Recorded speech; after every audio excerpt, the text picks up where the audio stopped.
T-minus 20 seconds.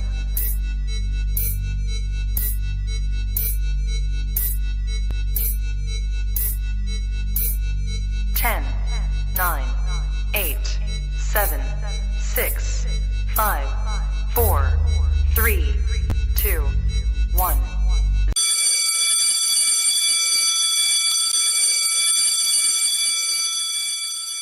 So it begins.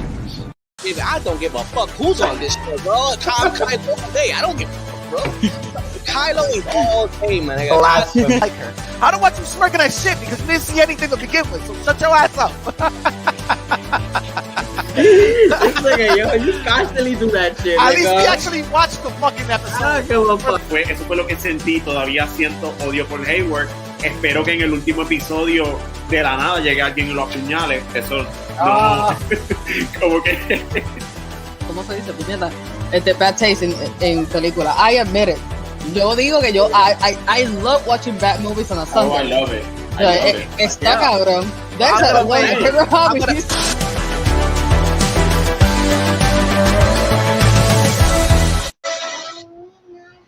What is good, everybody? Happy Halloween. Let me get close up on here.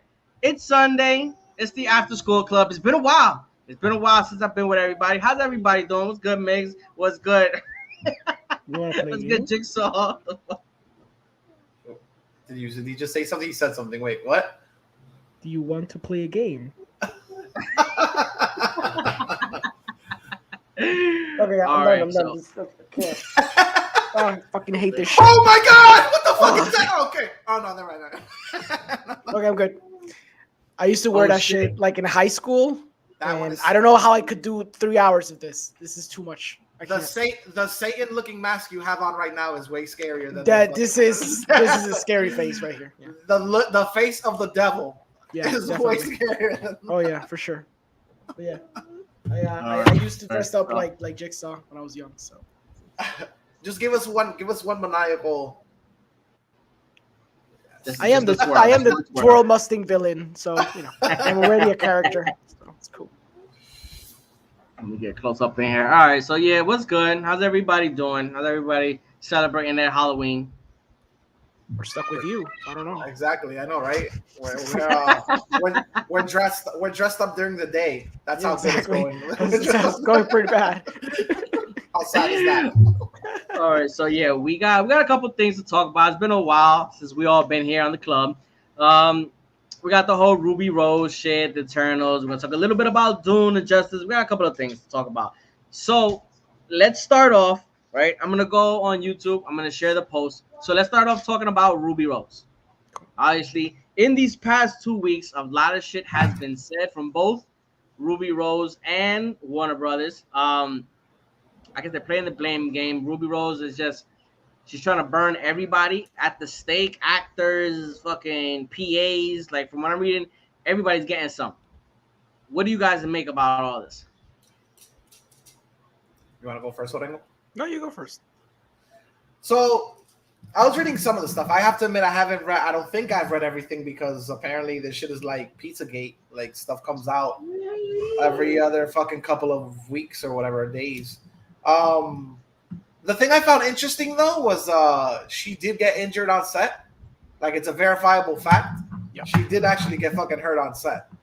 And if what the pictures lead me to believe is true, like, I mean, it might be just another example of the way shit goes in Hollywood, right? Like, actors and set and crew and everybody's just put through the ringer on extreme decision making to get this fucking product like finally pushed out. You know what I mean? Between, you know, this coming out now and obviously they're not on, I don't think they're on the same scale, but what happened with Baldwin and the gun popping off and actually killing somebody because, you know, people just want to do shit. Yeah. You know, pressure. Let's get this done. Fuck whatever, you know. Mm-hmm. You know, what people go through and the actual correct way to do things. You know, I think it's just another example of, dude, at the end of the day, like, a lot of the major companies don't really give a shit about, you know, how you feel today. Like their main purpose is getting the product out. I'm not defending them, but I mean it's a stark reality of everything that's going on or whatever. You know what I mean? Who to actually put the blame on? I don't know. I will say that I felt like the defense of she was a raving bitch on set. Yeah. To, you know, she was fucked up and we wanted to make it work anywhere. Like that to me, that kind of doesn't pan out. Like it doesn't even out. But I mean, I don't know. That's what I've read. I feel like both can be true. She can be both a bitch and she can also be in horrible working conditions, which can also turn her into extra bitch. She can normally be a bitch and then be extra bitchy because of what's happening. The fact that she quit after one season says a lot because, you know, if there was just decent working conditions, but you're being a bitch, then you were just being a bitch and you keep going. Yeah. Obviously, like you said, it's a very viable fact that she got a horrible injury during the filming. So you know that there's some safety protocols that are not working great in that set, right? So, yeah, that happened. I would say like maybe the producers could be the ones to blame because of horrible or seemingly horrible working conditions that maybe they fixed already.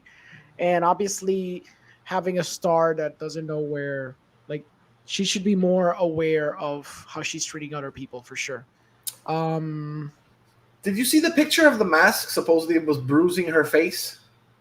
I didn't see that. No, it was scratching her face. No, it was like literally like bruising her face. Whoa. Like I guess the mask was so tight it put pressure on like either her cheekbones or the orbital bone. Yeah, and her face was getting like swollen or whatever. Yeah. That's the way I interpreted it, which made me like go on a whole other tangent of like, shit, those masks look really cool. I wonder what the hell they're made out of that would literally bruise the shit out of your face. I guess they're not as malleable as I thought they were. They're like hard latex or whatever. Yeah. So yeah, for sure. That.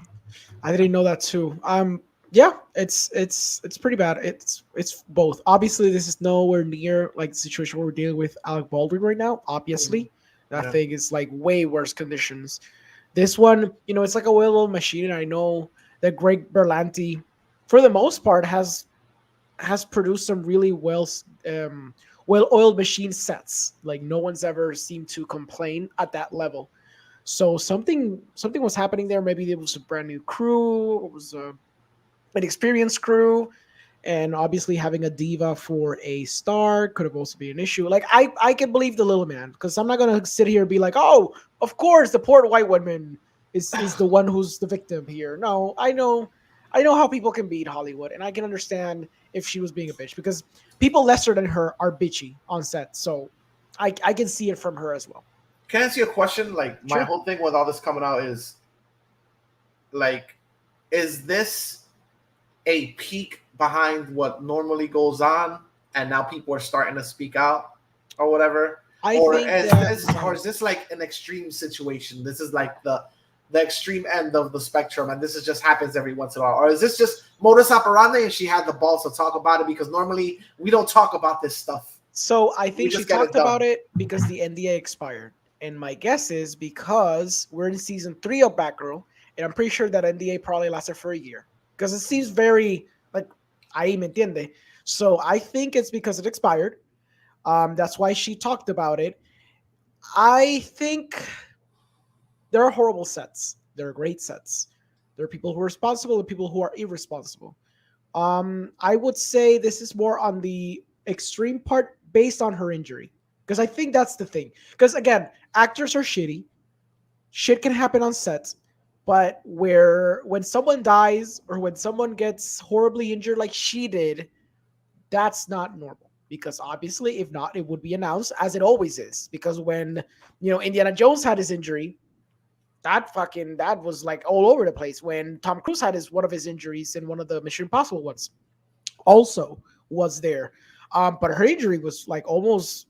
Shia LaBeouf like burned his hand on one of the Transformers or some shit. That's what I'm saying, exactly. So when it happens, people talk about it. So it doesn't happen that frequent because people are very savvy to not let that shit happen or escalate to that degree.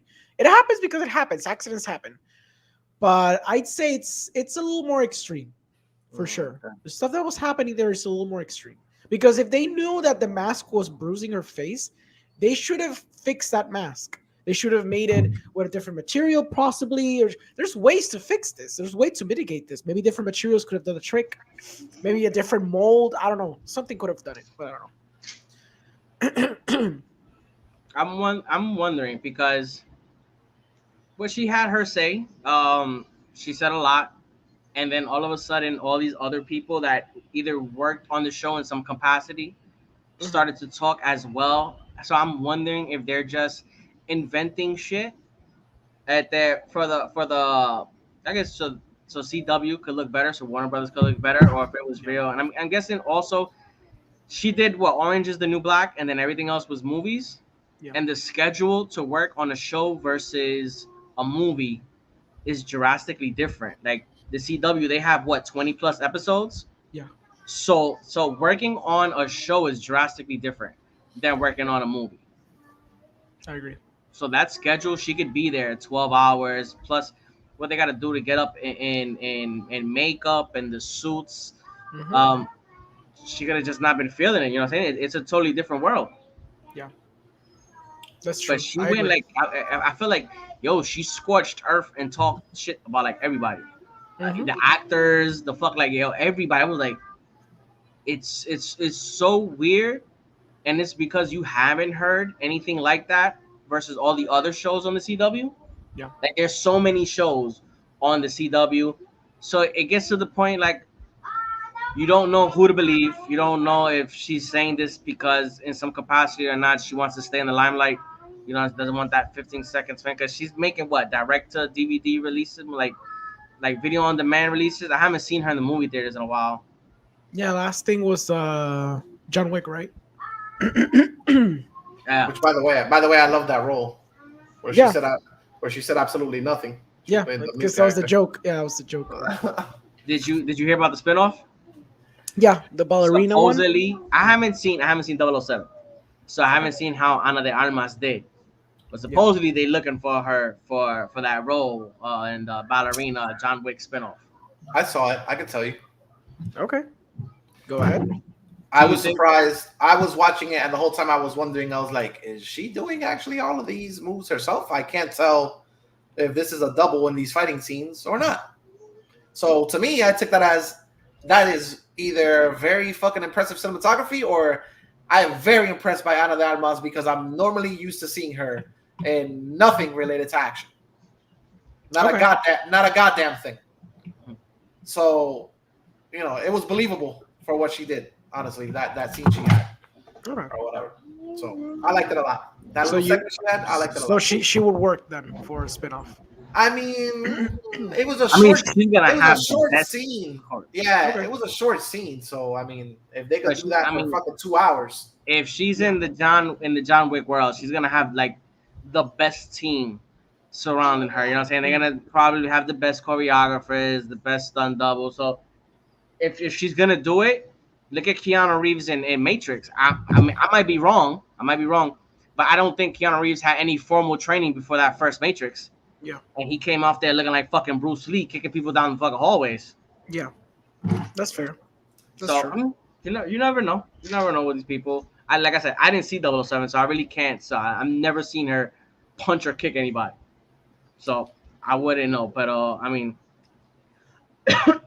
she's a name. She's a name, and she has something action under her belt.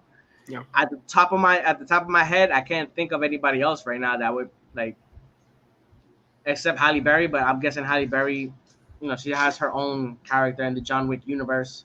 Yeah, I can't think of anybody else off the top of my head right now that'd be like, yup, that's the one to pick. Yeah. Who would you cast? Yeah. Who would you cast in that? For like a spin-off? Huh. Yeah, like the ballerina. Trying to think of like kick-ass women right now. Oh, that chick that kind of did her own John Wick movie for Netflix. Oh, right. The one that shows up at Birds of Prey. I forgot her name because I keep forgetting her name. I pray that they make like. Never mind. I'm just gonna keep that one to myself. Never mind. Okay. I was gonna say I pray they make some sort of Aliens prequel or remake and they cast her as Ripley, but she looks like a Ripley. Oh shit, yeah. There's this other actress. I forgot. It was in the last Terminator movie. The Terminator girl. Forgot her name because I see the movie. yeah. I see the The movie. blonde one? The Yeah, blonde she one. also looks a little bit like Ripley too. So if you want to do like that whole vibe, she could also be fitting for that role. I didn't see the movie. I saw the trailer. She seemed well enough for a type of actiony role. So that'd be cool. I She don't know. did pretty. Yeah, she did pretty good in the Terminator movie. I checked it Yeah. out. It's funny that they've been doing for years female John Wick movies, and now John Wick themselves were like, the producers were like, "Fuck it, we're gonna do it ourselves because you clearly you're all doing it wrong. You're just gonna do it." All right, So that's kind of cool. all right. So enough with Ruby Rose. Let's get into Injustice. Did everybody see? I believe everybody saw Injustice, right? Yeah, I saw the movie. Yeah. Oh boy. Okay, interesting. Go ahead. That's all right. As Injustice came out, there were certain things that I really liked about the movie, and I don't remember. So that's why I'm gonna ask you guys because I don't remember exactly the original story, but I feel like they changed a lot of shit, especially that ending. Like, if I can't remember how Injustice ended, but I don't remember that it was just Clark saying, "You know what, I did wrong. Fuck it, I'm gonna just hand myself in." Yeah. He gets his ass handed to. Well, again, it's a video game, so I understand. No, they could have animated it, so that's a bullshit excuse. But this is all based on the comic book, not the game per se. But doesn't the comic book in the same Comic way? book is based Basically, on the game, So no? they got inspired by the lore because the game is really short. Like there's not much story there except for the setup and what happens at the end. But then the DC like took the idea and they made the first run, which is supposed to be what's based on the game, But on the movie. But it still ends with Superman being sent. Basically, he's jailed, right? He's I believe jailed. so. I believe so. He's jailed. He gets his ass handed to Batman the way he should, and he gets imprisoned, right? So, and that's when I'm gonna be completely honest. I didn't even finish this shit because I was just like, the animation style to me was so fucking jarring. I did not like the animation style at all, and halfway through, I was just like, I can't watch this shit anymore. I can't watch. I can't do this anymore. Like, I honestly, it's painful. Why did it? I'm surprised. Like, what the hell happened to the team behind Flashpoint? But is it the same team? Are you asking or you're telling me? I'm asking you because I have no idea. I don't think that there's no way this is the same team. Well, that's what I'm saying. I think they moved to do that Dungeons and Dragons shit. Oh, well, there you go. Oh my god. The box something. I know. Machina. I was watching an episode of Critical Role the other day, and they were talking about. They said the name. I can't remember the guy's name, but they was like, yeah, he was the one that worked on a lot of the art for all these DC movies, and now he's coming to do Dungeons and Dragons. And okay, I'm guessing that wasn't animated yesterday. It had to be animated months ago, so maybe it was one of that. I found Justice to be cool. I liked it. I didn't think it was as good as the comic or the game. Yeah. The whole Nightwing thing caught me off guard. Like I said, I don't remember that being in the comics. I was like, that definitely isn't in the game, and I can tell you from what I read of the comics, maybe it's in some fucking offshoot issue I didn't read, but I don't remember that happening in the comics. That shit took me. It was such an odd choice that came out of left field that it kind of turned me off for a minute. I was like, the fuck? Yeah. He's a fucking ghost and he's a fucking spirit now? What the like? Yeah, he's supposed to be Dead Man. It's like a weird Dead Man. It does happen in the comics though. I did check. Really? It's one of the things that actually does happen in the comics, yeah. He becomes Nightwing Dead Man thing, yeah. It's just so jarring because it just so comes out of left field. But Dead Man is a character. Oh no, yeah, he showed up in one of the. He's one of the Dark Justice League guys. Yeah, he's the bald dude. Exactly. He's the bald dude with the huge ass turtleneck. Yeah. But he's not in the comics. Is Dick Grayson or is the side character the Dead Man? It's Dick Grayson embodying Dead Man, and he becomes Dead Man Nightwing. Was that the name? Deadwing. That was Deadwing. Yeah. That happens in the comics. I haven't read the comics.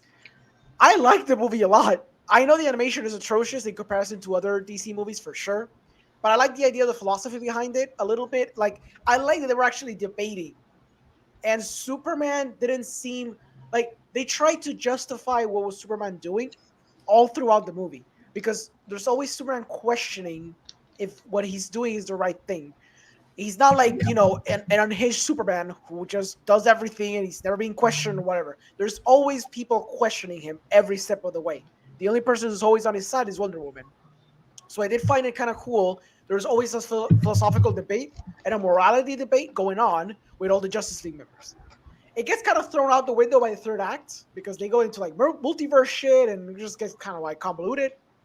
But I did like the first two acts. Now, from my understanding, everyone that's seen the movie and read the comics hates this movie completely because a lot of the stuff that's in the comic apparently is even more in depth than what they show in the movie. And there's a lot of sequences that they rearranged, I guess, for time purposes or whatever.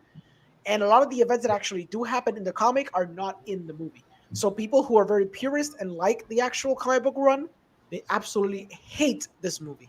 But since I didn't know, I just when I found the Deathwing scene, I found it so odd that I had to Google it. And then I was like, okay, so it does happen in the comic. But then I read a little bit more. I'm like, there's some things that are kind of different here. But I'm enjoying it, so whatever, I'll just take it. And then when I saw some of the reviews later on during the week, people were fucking like shitting on this movie. Yeah, they were totally shitting so heavily.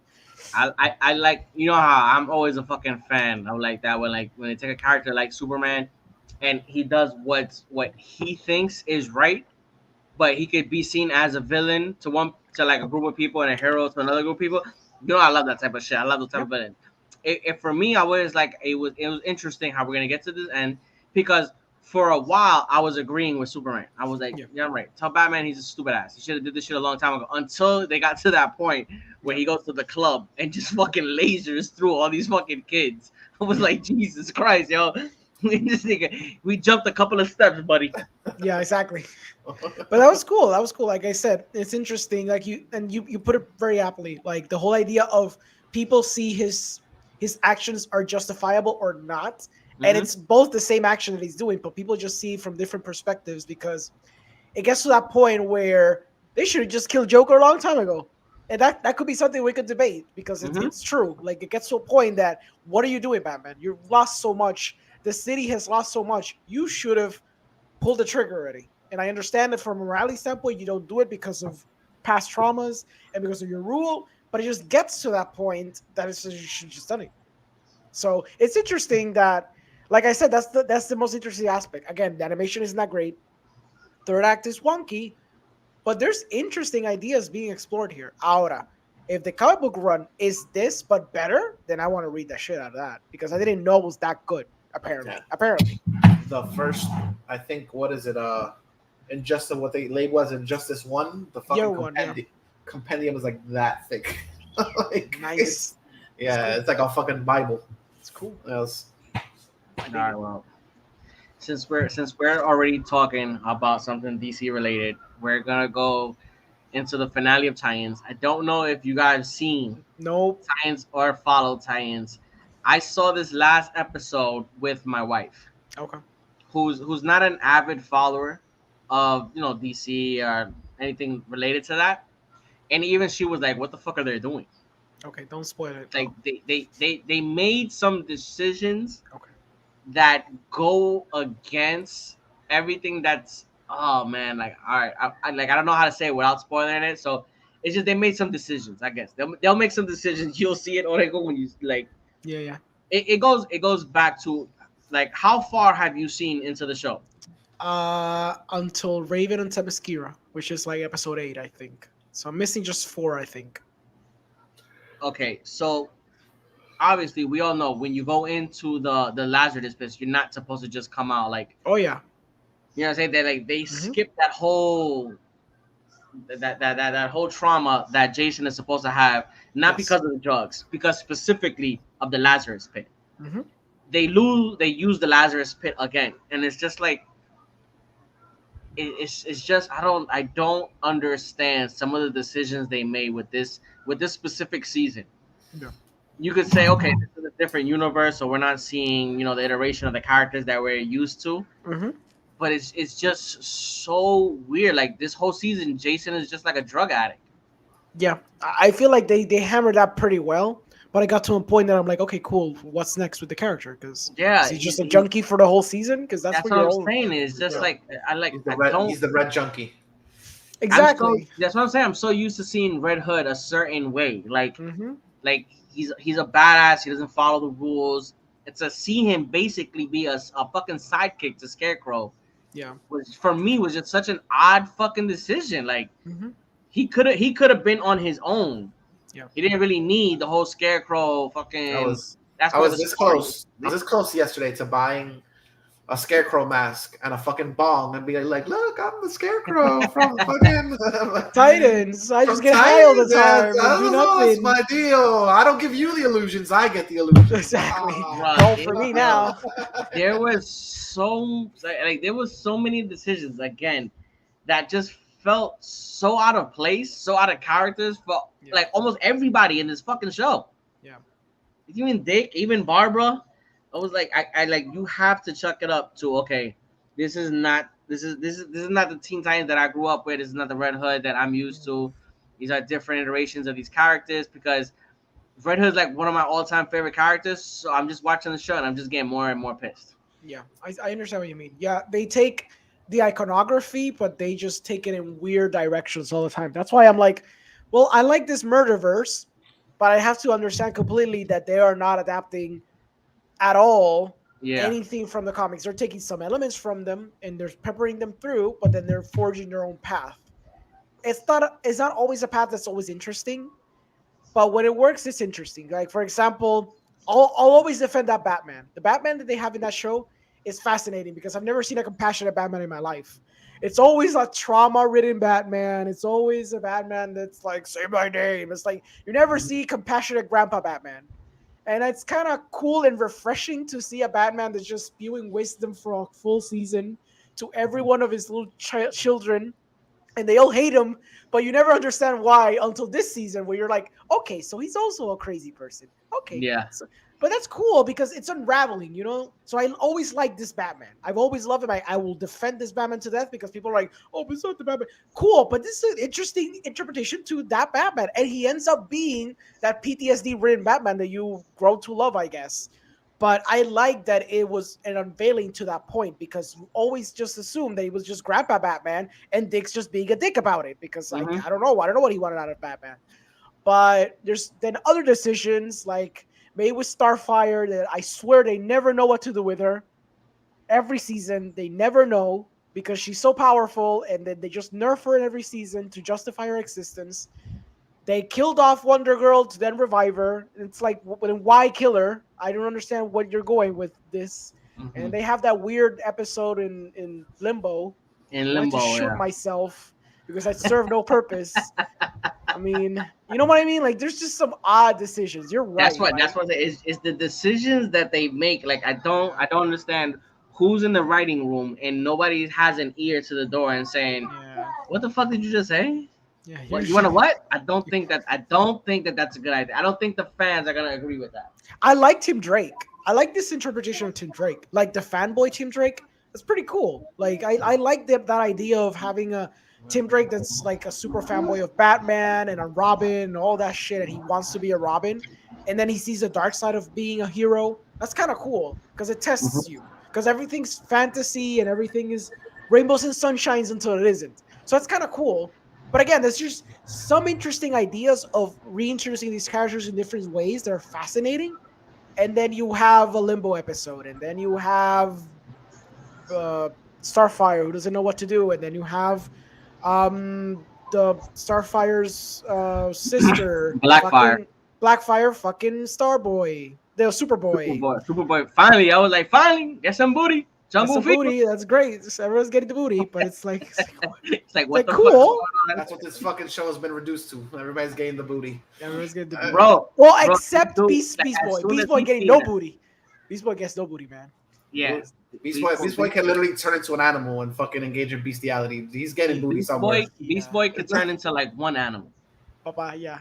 The dude can't even turn into any animal That's he true. wants. He turns into one animal. He says it too in the show, right? He says it like He's like, why don't you turn it to any other man? He's like, the budget doesn't allow it or something like that. I swear he might have said that. Yeah. Like, he what you call it? He explains it later on, like he feels like he's dying or some shit. Yeah. That's why he doesn't like to turn into the animals. But oh, I saw that reason. Yeah, he says that when he turns into the tiger, like, I guess his intent is to fucking maim and kill, and he still carries that when he turns back into a human. It's weird. It's really weird. Yeah, it's just weird shit. Yeah. The show it's just weird. That's the way they explain it. It's weird, but it's not like Doom Patrol that's weird on purpose. Exactly, and it serves a purpose to the characterizations. Oh my god.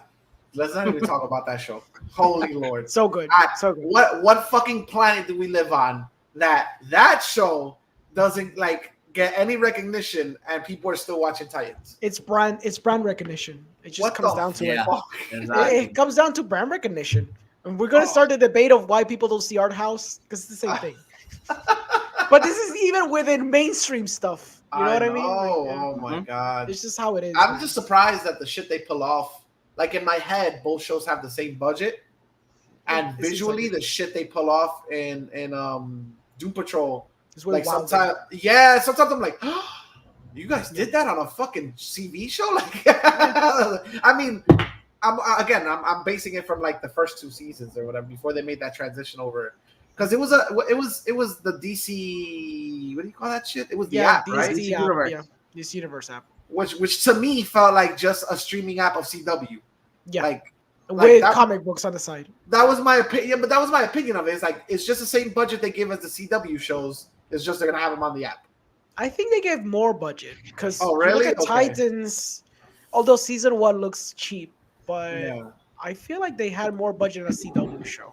Oh, okay, all right. Maybe less than an HBO show, but it's somewhere in between. I know they wanted to boost a little bit. These shows were exclusive for the DC app at first, and then they were like, "This is a failed experiment. Let's just dump them on HBO Max," which was the best choice because, although I like the idea of a streaming service with a comic book component, people barely read comics as it is. They're not gonna read them digitally. It's not how you get them to read comics. It's not gonna work. So, yeah. But Titans. Isn't Marvel coming out with some shit like that now? Marvel has, I think. Marvel has with Marvel Unlimited. Yeah, and I mean, people use it. They're really hardcore comic book readers, but I use Comixology. If I can't find something, that's what everyone uses. If they're actually gonna read comics, that's what they use. So that's the thing. I can't find like a physical copy, and I don't want to be a fucking dickhead and like pirate it. And I just use Comixology or whatever. Yeah, I see a smirk in the upper left when I said I don't want to be a dickhead and pirate it. As you've done numerous times. Yo ho, Pirates live for me. Out of here. Yeah. All right, go ahead. Kill the industry. As if it's not being beaten enough. They don't need our money. Exactly. They're looking like they're really bleeding right now. Yeah, they're not bleeding. They'll find a way. It's fine. With the fucking still on the lines of comic books, I did not see not one episode of Why the Last Man. And I'm never gonna see it now. I love the fucking comic book. I love the series, but I did not get to see not a single episode of the show. It's been canceled. I feel like it's gonna be one of those shows that more or less somewhere in the future I'm probably gonna have nothing to do, and I'm gonna probably check it out. It's a show that I hate. I hate getting into shows that I know that got canceled. I don't know how it ends. I don't know if it ends on a cliffhanger or what. But to get into a show knowing that you're not gonna get anything else, like that story is not gonna be finalized. Black Donnellys. Black Donnellys. Black Donnellys all over again. Don't not even get me onto the fucking Donnellys, bro. That could be a whole episode on the fucking Donnellys. Can we diverge and tell that story of what you did to me personally with that series? Bro, there was this show, right, that was called The Black Donnellys, and I really, really enjoyed the show. I think it was created, I can't remember his name, but I know he was the creator of Crash. Now, this show was on NBC. I think it was after Heroes, but it came out like in the midst of the writer's strike. I don't know. I feel like this is the type of show that if it would have came out now, on a streaming service, it would have did better because it was kind of violent for NBC. Okay. It was very It was Irish mafioso stuff in the current time, but on NBC where you couldn't, say all the fucks and have sex scenes and all that stuff. Yeah, so Donnelly they were very Clan. limited in what they could do. The story wise, I really love the story because it's not just mafia shit. It's the reluctant hero. Is there four brothers? One of them is looking after the other three. They just keep getting into shit. There's so much shit to explain why I love the fucking show. Point is, I saw it. It got into 13 episodes. It never fucking finished. With the whole writer strike and everything, it got canceled. So I ended up just telling my dude, my bro Toma, my mom, like I was sharing this shit with everybody, and I told Miguel, like, yo, watch the show. And I have been talking for the longest. Black Donnelly, son. Black Donnelly. Like most shows back in the day, me and Nick used to watch. I used to shit on it first, and then watch it. So I saw one episode. I was like, Nick, when I told Nick, I was like, Nick, this is fucking garbage. Yeah. Like, why? This is fucking. And as I saw it, I'm like, oh my god, Nick, this is really fucking good. And then he was like, don't get too attached. Don't get too. I'm like, what do you mean? What do you mean? I need to finish this. And by the end, I'm like, please tell me there's another season of this. He's like, no, bro. It has literally one of the worst fucking end. It's not that the ending is bad. It's the ending is good, but it ends in a point where you're not gonna find out what happens to specific character. Like it's a fucking cliffhanger. Mm-hmm. That shit pissed me off so fucking much, yo. And I think this show came out. Woo! I'm thinking maybe 08, maybe 2007. Oh, God, bro. Yeah. Bro, what's that? 14 years? 14 years already. You're never gonna get the ending. Oh, and 7 episodes were aired online too. Yeah. Oh my, it was horrible. It was fucking horrible. And I love shit that has to do with like brotherhood and shit. Yeah. But Jesus fucking Christ. I'm a sucker. I think that was Olivia Wilde's first show. I'm a sucker for the mafioso shit. So the way it evolved and outside and I don't know why, like I like Kirk Acevedo as an actor. I like I was gonna say Acevedo. Kirk Acevedo, Peter Green, the Jonathan Tucker guy, which is funny because I've seen him play more or less like similar characters in other shows, and I'm just like, oh, you're channeling fucking Tommy from the Black even his other brother. What the fuck is his other brother? Sean, you talk about Michael Stahl? No. From the Sandlot. Remember the one that was a druggie? Guiri, something like that. Tom Guiri. Yeah, yo, like they were so good. The mother was played by this actress that I remember. I used to always watch her because my dad used to have me watching a Star Trek Voyager. Isn't that the lady? Is she the lady that was in Orange Is the New Black? I think so. She played the Russian wife. Yeah, or whatever. I remember her from Star Trek, but yeah, she was on that show. Yes.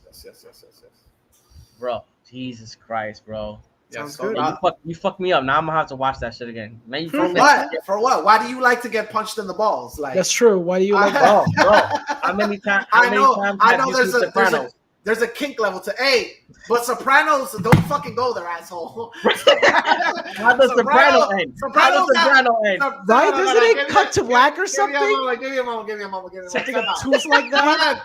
You have ridiculous like that. You have ridiculous arcs in that entire fucking series. There's 6 seasons or something like that. Not 12 episodes where you're just getting attached to these characters. And how does it end, bro? Yeah, horribly. It literally ends like this, and this is what you think. There's symbolism in that ending, all right? Yeah, it's symbolism because the editor didn't know how to cut. In those last 10 minutes, there's symbolism, all right? Everything from the onion rings being the circles of hell, which this character has gone through and is going to his daughter. His daughter fucking up parking 3 times, which is 3 attempts on that character's life. And then there's a guy at the bar with a member's jacket. Anytime you see a member's jacket, that means somebody's gonna get killed. He doesn't have to beat you over the fucking head with it, all right? The cuts of black he's basically gone. That's it. That was the end. Or Alright. we just didn't know how to end it. Just cut to black. Whatever We'll you let, say. we'll let people like Whatever you Miguel say, figure it whatever out I'm for sleep for at night. us. Next subject. You leave David Chase alone. All right. Oh, by the way, how's that movie going? what movie? It's about Yeah, the movie that came out. oh, The Saints in Newark. Saints. it came and went. It came and went, that's for sure. Did you see the trailer that I sent you for Clerk? No, I saw the trailer for Clerk. That one. but it's another biopic, right? On basically, It's a what doc. the- But it's a documentary. It's not a biopic. it's a, Yeah, but no, it's, it's a just documentary. It's a documentary on how he made the fucking film. Yeah. I felt like there's I been thought it two was of just these basically already. about him already. I thought it was. I didn't know that it was about the making of the film because they speak a lot about Bro. him specifically. Anything I thought it that was has to about do, him. anything that has to do with Kevin Smith is gonna mention the beginning of Clerks. But that's what I'm saying. Yeah. They talk about Clerks, but I don't think it's about the movie Clerks. Yeah, I think it it's deviates a little lot bit. more than that. Yeah. it Because deviates a little there's been already a documentary, right? If I'm not there mistaken. was, I think there was a live action retelling of Clerks. I think some kid did like a feature film with Kevin Smith's blessing about like the making of Clerks, but it was like fiction, like a fiction film. And then now they made this documentary about it. With, like, his blessing. I think this is more along the lines of like how Kevin Smith's movies continue to bomb, but he literally he finds a way they stay relevant. Yeah, They were like the he took reinvention path- of the artist. Yeah. they were like he took the path where he or better or bombed. worse. He did this, that, and the other. This movie didn't work. This movie didn't work. But then he was like, fucking, and he made a cartoon. Then he made a podcast. And from that podcast, he got really famous. Like, he took a different route to get to where he's at now. And he's like this guy that people wants to be. Like, people look up to Kevin Smith now. I got Not anymore with the Masters of the Universe, but I got the kryptonite. I got the kryptonite for any fucking Kevin Smith doubter ever. Go ahead. It's a Jersey thing. You don't get it. Oh, okay.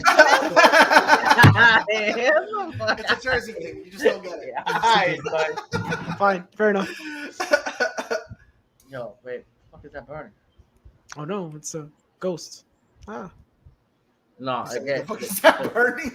the girls are making popcorn, and I smell burning. Give me a You minute. might want to check on them because Yeah, give me a minute. popcorn bags can incinerate, just in case you want to. Theoretically, if you leave them for like 20 minutes, sure. Oh god. I mean, but it's okay to burn the popcorn back a little bit, just a little crispy little popcorn. No, I mean, but the bag can catch fire, right? I mean, if you leave it on for 20 minutes, I guess, sure. What do you think a 5-year-old would do to make? They should just push the button that says popcorn. No, if they're there like, is such a button. They're like 9999 star. 9999999. Got it. Awesome. What's the biggest number for popcorn? Exactly. What's the highest I can get?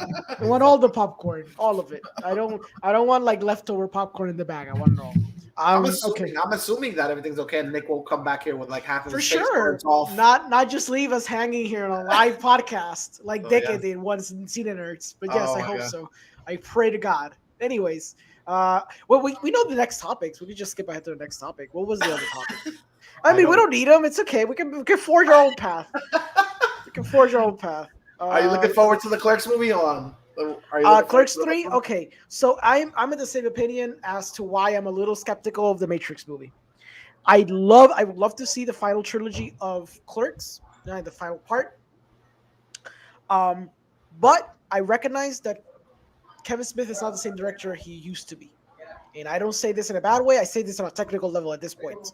Like, the way that Joker Housers is shot and edited, and the way that Jay and Silent Bob Reboot is edited and shot, they look like student films. I don't know what the fuck happened to him. That he just attack, bro. it's fine. It's a heart attack, I guess. But Joker Housers didn't have the heart attack by then. I think I don't remember. Point is, there's been a lack of visual quality to his latest works that makes me doubtful that Clerks 3 could deliver on that front. Maybe the story's good. The thing is, I believe he wrote initial script for Clerks 3, then he had the heart attack, and that made him change the script, I believe, or something along those lines. I know he shucked the first idea, And the first idea was Dante dealing with basically midlife crisis type of bullshit, or like end of life crisis at this point. But then he kind of shucked it a little bit and make it more of a sort of more upbeat type of end to his trilogy, because he's more upbeat now as a human. He's not in his very depressed, dour position that he once was. I'll be honest, I don't like the idea of Dante and I forgot his other name. Randall. It's Randall. Dante and Randall making Clerks, like making a movie. So it's like this level of self-awareness type of thing. I'm not too keen on that idea. That's what the actual movie is supposed to be about? Yes, it's supposed to be Dante. He's supposed to be full circle? It's like a full circle thing where he's making the story about his life in a movie. He's basically Kevin Smith in this film. I think he had a heart attack. I think that's still in the script. He went back to the convenience store in the third movie, and then he's like, fuck it all. I just want to make a story about my life. So he makes a movie. I'm sorry, you're talking about it, and all I got was flashbacks of like what I wanted and what this movie could possibly be. Yes. Remember, so did you ever hear the rumor that supposedly Dante is supposed to die in the original script? Yes, of course. He's supposed to die in that. So I was like, he had a heart attack and he's videotaping himself about. So in my head, I'm like, did you ever see that Michael Keaton movie where he gets cancer and he's leaving a video diary to his kids? Right? Yeah. Oh my god! I see what you mean. I was like, oh Jesus Christ! If that's the route this movie's gonna take, we're gonna be depressed as shit. So that's the thing. Like, I know he has the capability of telling a darker story, of telling a real story, something a little more tangible. I don't know if it's because he has a brand to maintain. I don't know if he's maybe not in the state in his life as he once was. But after seeing stuff like Chasing Amy, and I know it's a dated film, but there's elements there. And I know that even stuff like Jersey Girl to a degree, even though it's a schlocky, romantic, parent movie, whatever, there's elements where you can see that he was forging a different path for himself as a filmmaker. He was evolving as a filmmaker, and people weren't enjoying it. So he succumbed back to what people wanted out of him, or what he thought people wanted out of him, which was more Clerks, Sacre Mirror Make a Porno, which is basically a copy of a Judd Apatow movie. It doesn't feel like a film that he made. There's some things that feel tangible to him, but he clearly was copying a style that wasn't him. Then he tried reinventing himself as a horror director. It kind of worked a little bit until it didn't, or at least until critics didn't. I feel like he values too much what critics say about his movies. Too much for a guy who's bonkers with his own ideas. Who's guy who's made a fucking name for himself as being like the fuck you guy. Exactly, as being an embodiment of Gen X. Exactly, that to me was his brand. Like, fuck what the critics think about this movie. We can make like a following out of this. You know what I mean? Exactly. I'm gonna make a movie about mall rats. I'm gonna make a movie about bums who hang out at the mall. I'm gonna make a movie where I'm shitting on the religion, on Catholicism completely. Yeah. I'm gonna make a movie that shits on the blockbuster age in the 2000s with Jay and Silent Bob Strikes Back. Like, he has ideas that are interesting, and he knows how to play with those ideas. But then we get to a point that I guess where he wanted to evolve, people didn't seem to dig it, and then he just he se volvió como que a incubar de nuevo, encejar de nuevo en lo que he felt comfortable doing. Hence why I feel like the original idea that he had for Clerks, because he's very vocal about the shit he does. So he talked about the original idea. There was going to be like this cathartic moment of Dante after having a heart attack like he did, realizing that, he's a 50-year-old man. He's still working at a convenience store. Like, his life went past him, and he wants to do something about it. And on a thematic level, that's fucking brilliant. That's a good way to end the idea of Clerks, where everything's so joyful, everything's so hopeful in the first one. You see some level of cynicism where you're like a 30-year-old working in a burger place. You're like, this is not going your way, but there's still hopefulness, sort of, because you found the girl, I guess, but now you're 50, and you're still working in the same place you worked in your 20s. Yeah. That on its own sounds horrific. But then Kevin Smith's like, well, I'm just going to make it like a meta thing where, he's going to make a movie about his younger self and stuff, and like his younger years. It's like, unless you're doing something, and I'm gonna wait until the movie comes out. But if you're going to do something about that, there has to be a point to it, and there needs to be something profound you're going to say.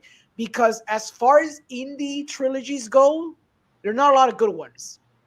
And the best one I can choose from right now is Richard Linklater's Before trilogy, which I think on a trilogy level is phenomenal, on an indie level is phenomenal.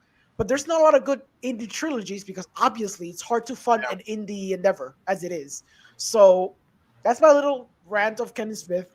I am hopeful. I do want to see his movie. It just worries me a little bit. What would please you as a fan of the Clerks movies? Like, what would you have wanted to see on screen that would have made you happy as fuck? On the third one or in general? Yeah, the third one. No, on the third one. I wanted his original idea. I will say this. I read the first page of his movie. He starts with the My Chemical Romance song, the Black Parade. Mm-hmm. I was a young boy. No.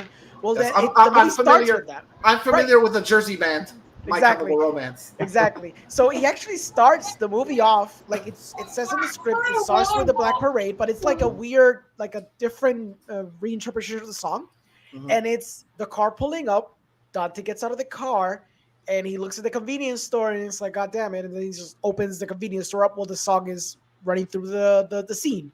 And I'm like, okay, so you have a good idea there. And he admitted himself, I didn't listen to, My Chemical Romance because that wasn't my age. But I found a significance to this song, which is why I really want to put it at the beginning of the movie. I'm like, okay, I'm liking where this is going. And this is what he's doing for the actual movie. Like he even said, the movie was cheap to make. The problem is that he has a lot of songs. They're going to require a lot of money for the rights. So the movie's going to get expensive because of that. So it makes me think, okay, so you're going to go like a type of James Gunn, Tarantino approach where you're going to do drop needle scenes all the time. That's cool. That's interesting.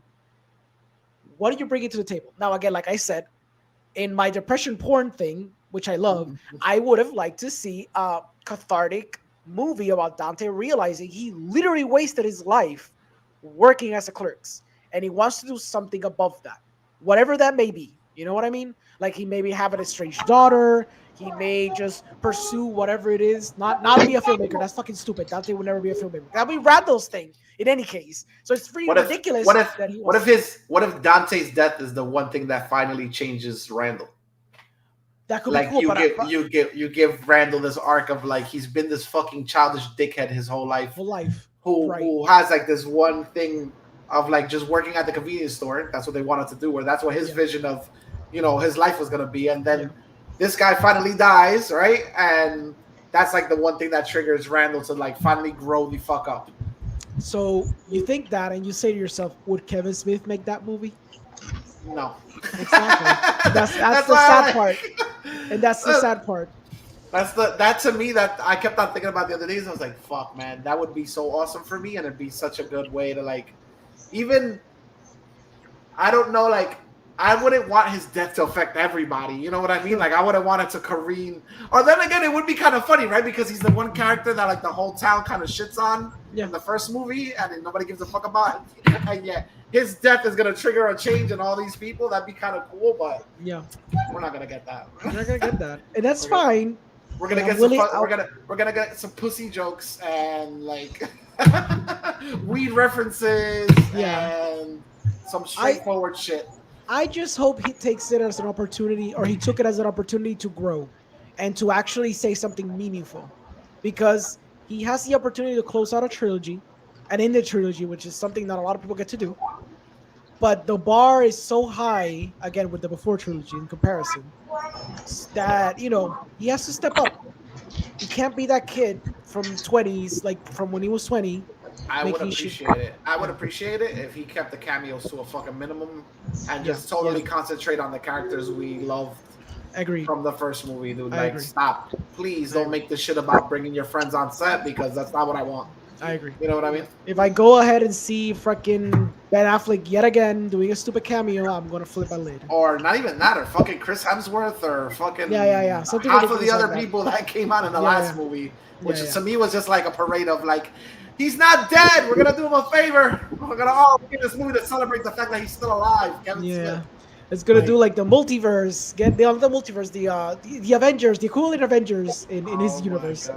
That movie, it was fun for me because I like his films, but as a movie, it's a shit film. It's a shit film. I saw that movie and I had my ex-girlfriend in the house. Yeah. With me, just visiting to talk. Yeah. And I was watching it hyped, and she was like en pocas palabras, she might have said like, "This is exactly why we fucking broke up because I don't fucking understand." The fact I don't know. In the words of Kevin Smith, I don't know how I don't know how I let myself put your dick in me because the fact that you're getting excited over this shit and I don't understand a goddamn thing. Yeah.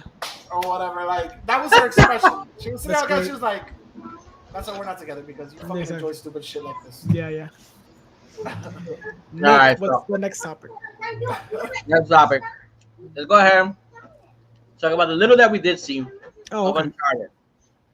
It's cool. Now, I'm guessing everybody here has either played the game, knows somebody that plays the game. This is a property that we all know about. I think Tom Holland is an up-and-coming actor that he's going to be landing a lot of roles like this. Mm-hmm. He's so charismatic. People love him. The public loves him. Shit. I don't see a problem with him in this role aside, and I had talked to Miguel about this, that he just looks, he still kind of looks like a 16-year-old. Yes. Like, I think, and I told Miguel, I really think something as small as a 5 o'clock shadow could have helped him. Like a little bit of stuff, because he looks even younger when he's completely clean shaven. Now, I don't want to give him a fucking Viking beard, but I think a little bit of stubble is going to go a long way in making him look a little bit more older, a little bit more experienced, a little more rugged than what he looks right now. Yeah. I think Gerard Butler looks great. I think Gerard Butler is just too old. I think this is a franchise, this is going to be the first movie, and I'm guessing they're going to want to continue for this, at least for the next 10, 15 years. It's going to be like this generation's Indiana Jones. They need somebody young to go ahead and to continue to play this character with longevity, just like Harrison Ford. He just, at the point that he's at right now, he just looks like a fucking kid. What do you got there?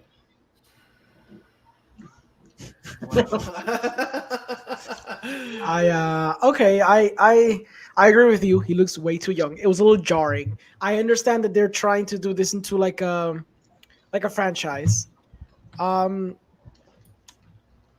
It's so odd not seeing Marky Mark with the mustache. It's bizarre. Hey, let's go get some artifacts. Say hi to your mother for me, okay?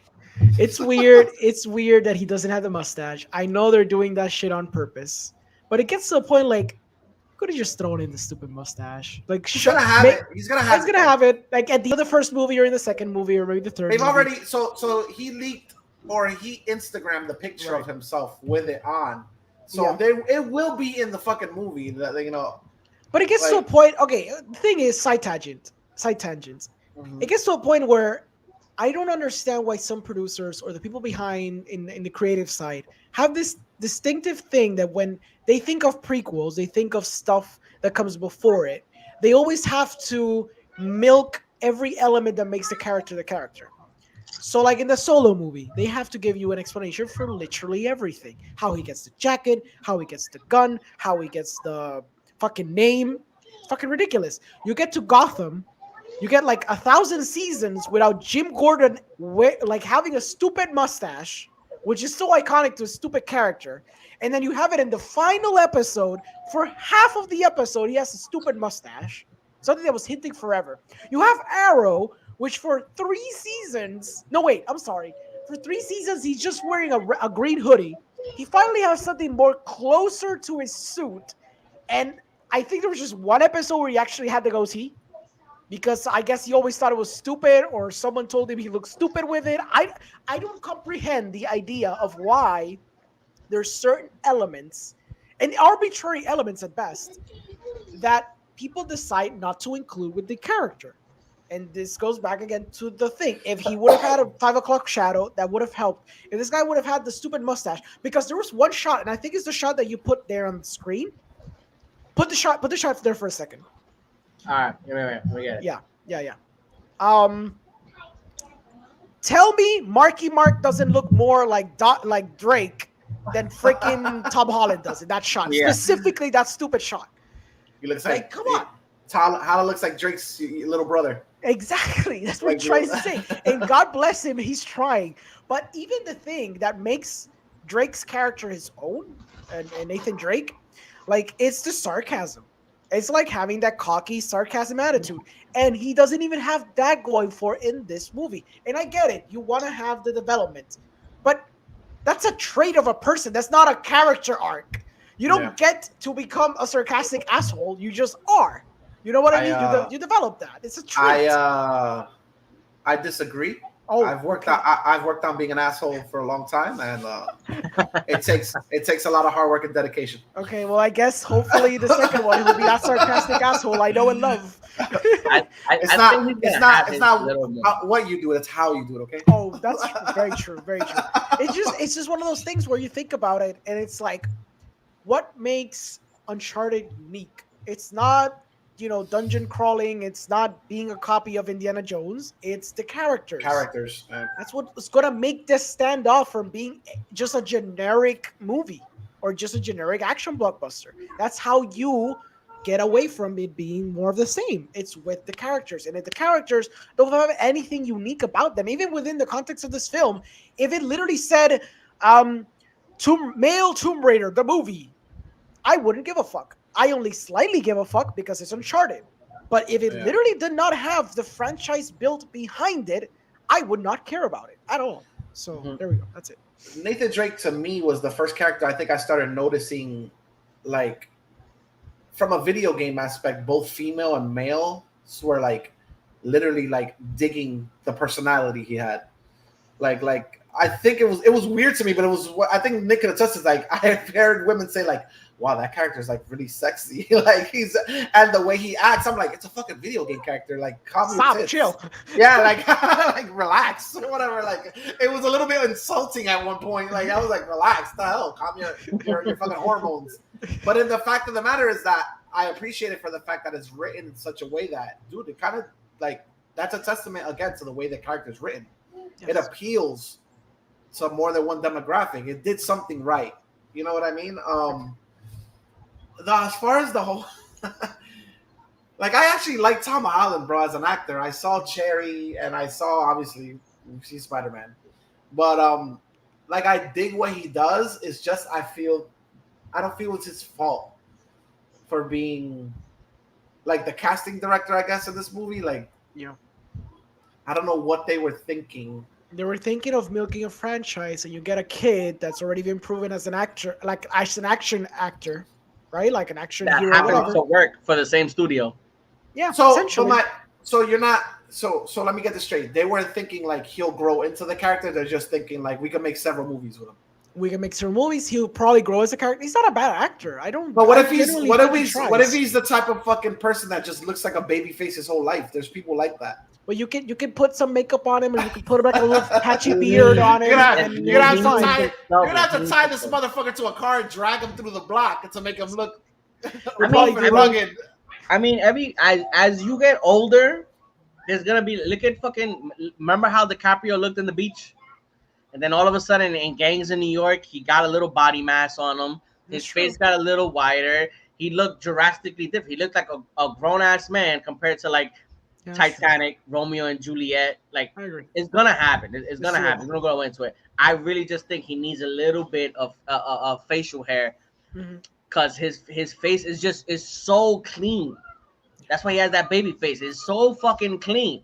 Give that motherfucker a buzz cut or something. Give him some 5 o'clock shadow. I think there's gonna be moments in the movie where we're gonna see the sarcastic side of him. I don't think that's something that they're not gonna put in the movie. Because Tom Holland, like, maybe not in the Spider-Man movies, but the guy himself, like when you see him riff with Anthony Mackie, when you see, like, he has that capability to come off like a funny, sarcastic asshole. Yeah, and it be not come off like negatively, like come off like we're gonna enjoy him do that, like we're gonna enjoy, like, I think there was like a Han Solo type. Yeah, there was just that one line. I think he said to Mark Wahlberg, like Mark Wahlberg, like you're too young, and he sounds, aren't you too old? I think that's a very small little inkling that there are gonna be more moments like that in the movie. I believe he's capable of doing it. He's charismatic. He's funny.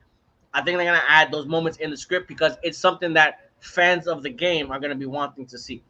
I have another small, not problem, but I'm wondering. I saw a lot of references to the video game in the trailer to the point where it was too much. Like, are you gonna bombard the first movie with all the shit in the game, and then what do you have for the rest? I agree. Like, they went a little overboard because they were like, let's take the most iconic scene from the second game, I think, and just stick it in there. Screw I was you. like, what do you put in the rest of the movies that come out? I mean, because as of right now, the series is like finito. It's done. Yeah. You know what I mean? There's not much to pull from. I mean, yeah, it was weird. I was like, wow, that's a lot of fucking content from the game to put into like the first movie. You know what I mean? It's interesting. Let's see what happens or whatever. I mean, I'm hoping it's not another Tomb Raider.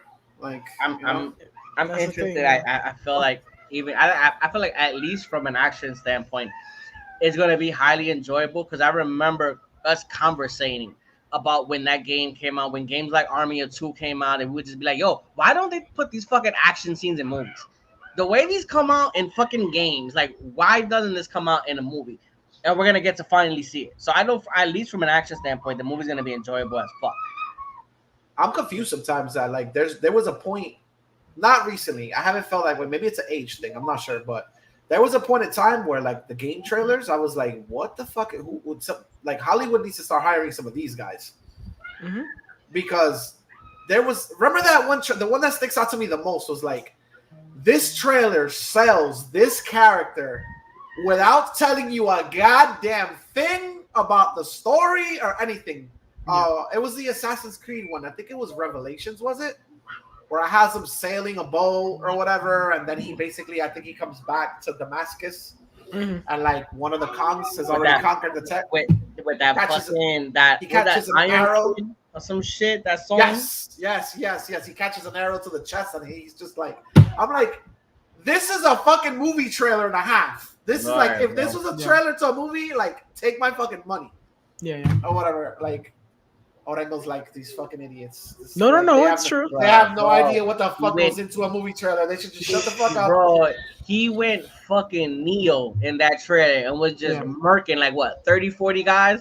Just pop. Yo, that trailer, when I first saw that trailer, I was like, yo, this shit looks better than fucking most trailers for movies, action-wise. I was like, this shit looks fucking I want to say sick. that might have been like the third game with Ezio or whatever, so we were kind of already a little attached to the character. And that whole segment of like, are they gonna hang him? Are they not gonna hang him? Are they gonna hang him? Are they gonna? It's like, oh my god. I think also like the games themselves might not reach par, but like Assassin's Creed trailers are like the majority of them. I really fucking dig them. Though I didn't even really play that much. The one that's about the brother and the sister in London. That's Assassin's Creed London, I think. Is that what it's called? It's called. I don't think it's called London, but it's called something. Like, Unity or something. I don't know. Oh, the one in London. The trailer was dope as fuck for that game. When they played this song from Lord or some shit, and they going in, and all the people there are fucking fighting the guards and shit. Like Assassin's Creed be doing some dope ass trailers for their games. Yeah, they used to. I'm not digging the like. I don't even think I remember seeing like cinematic trailers for the new releases. Honestly, even the Viking one, it wasn't really like there wasn't like a musical aspect to it. It was just like, it's all right. Yeah. Oh, the glory days of our video games. Oh, they come and gone. Yeah. Now we'll get movie adaptations from them. You kids don't know what it was like back in the day. We had good games. Well, at least good trailers. All right. So yeah. All right. So let's move on to a movie that hasn't come out yet, but in these past days, there's been a lot of chit chat a lot of talk about the Eternals. So ahead of next week's release, right? Next week is going to come out. Yes, sir.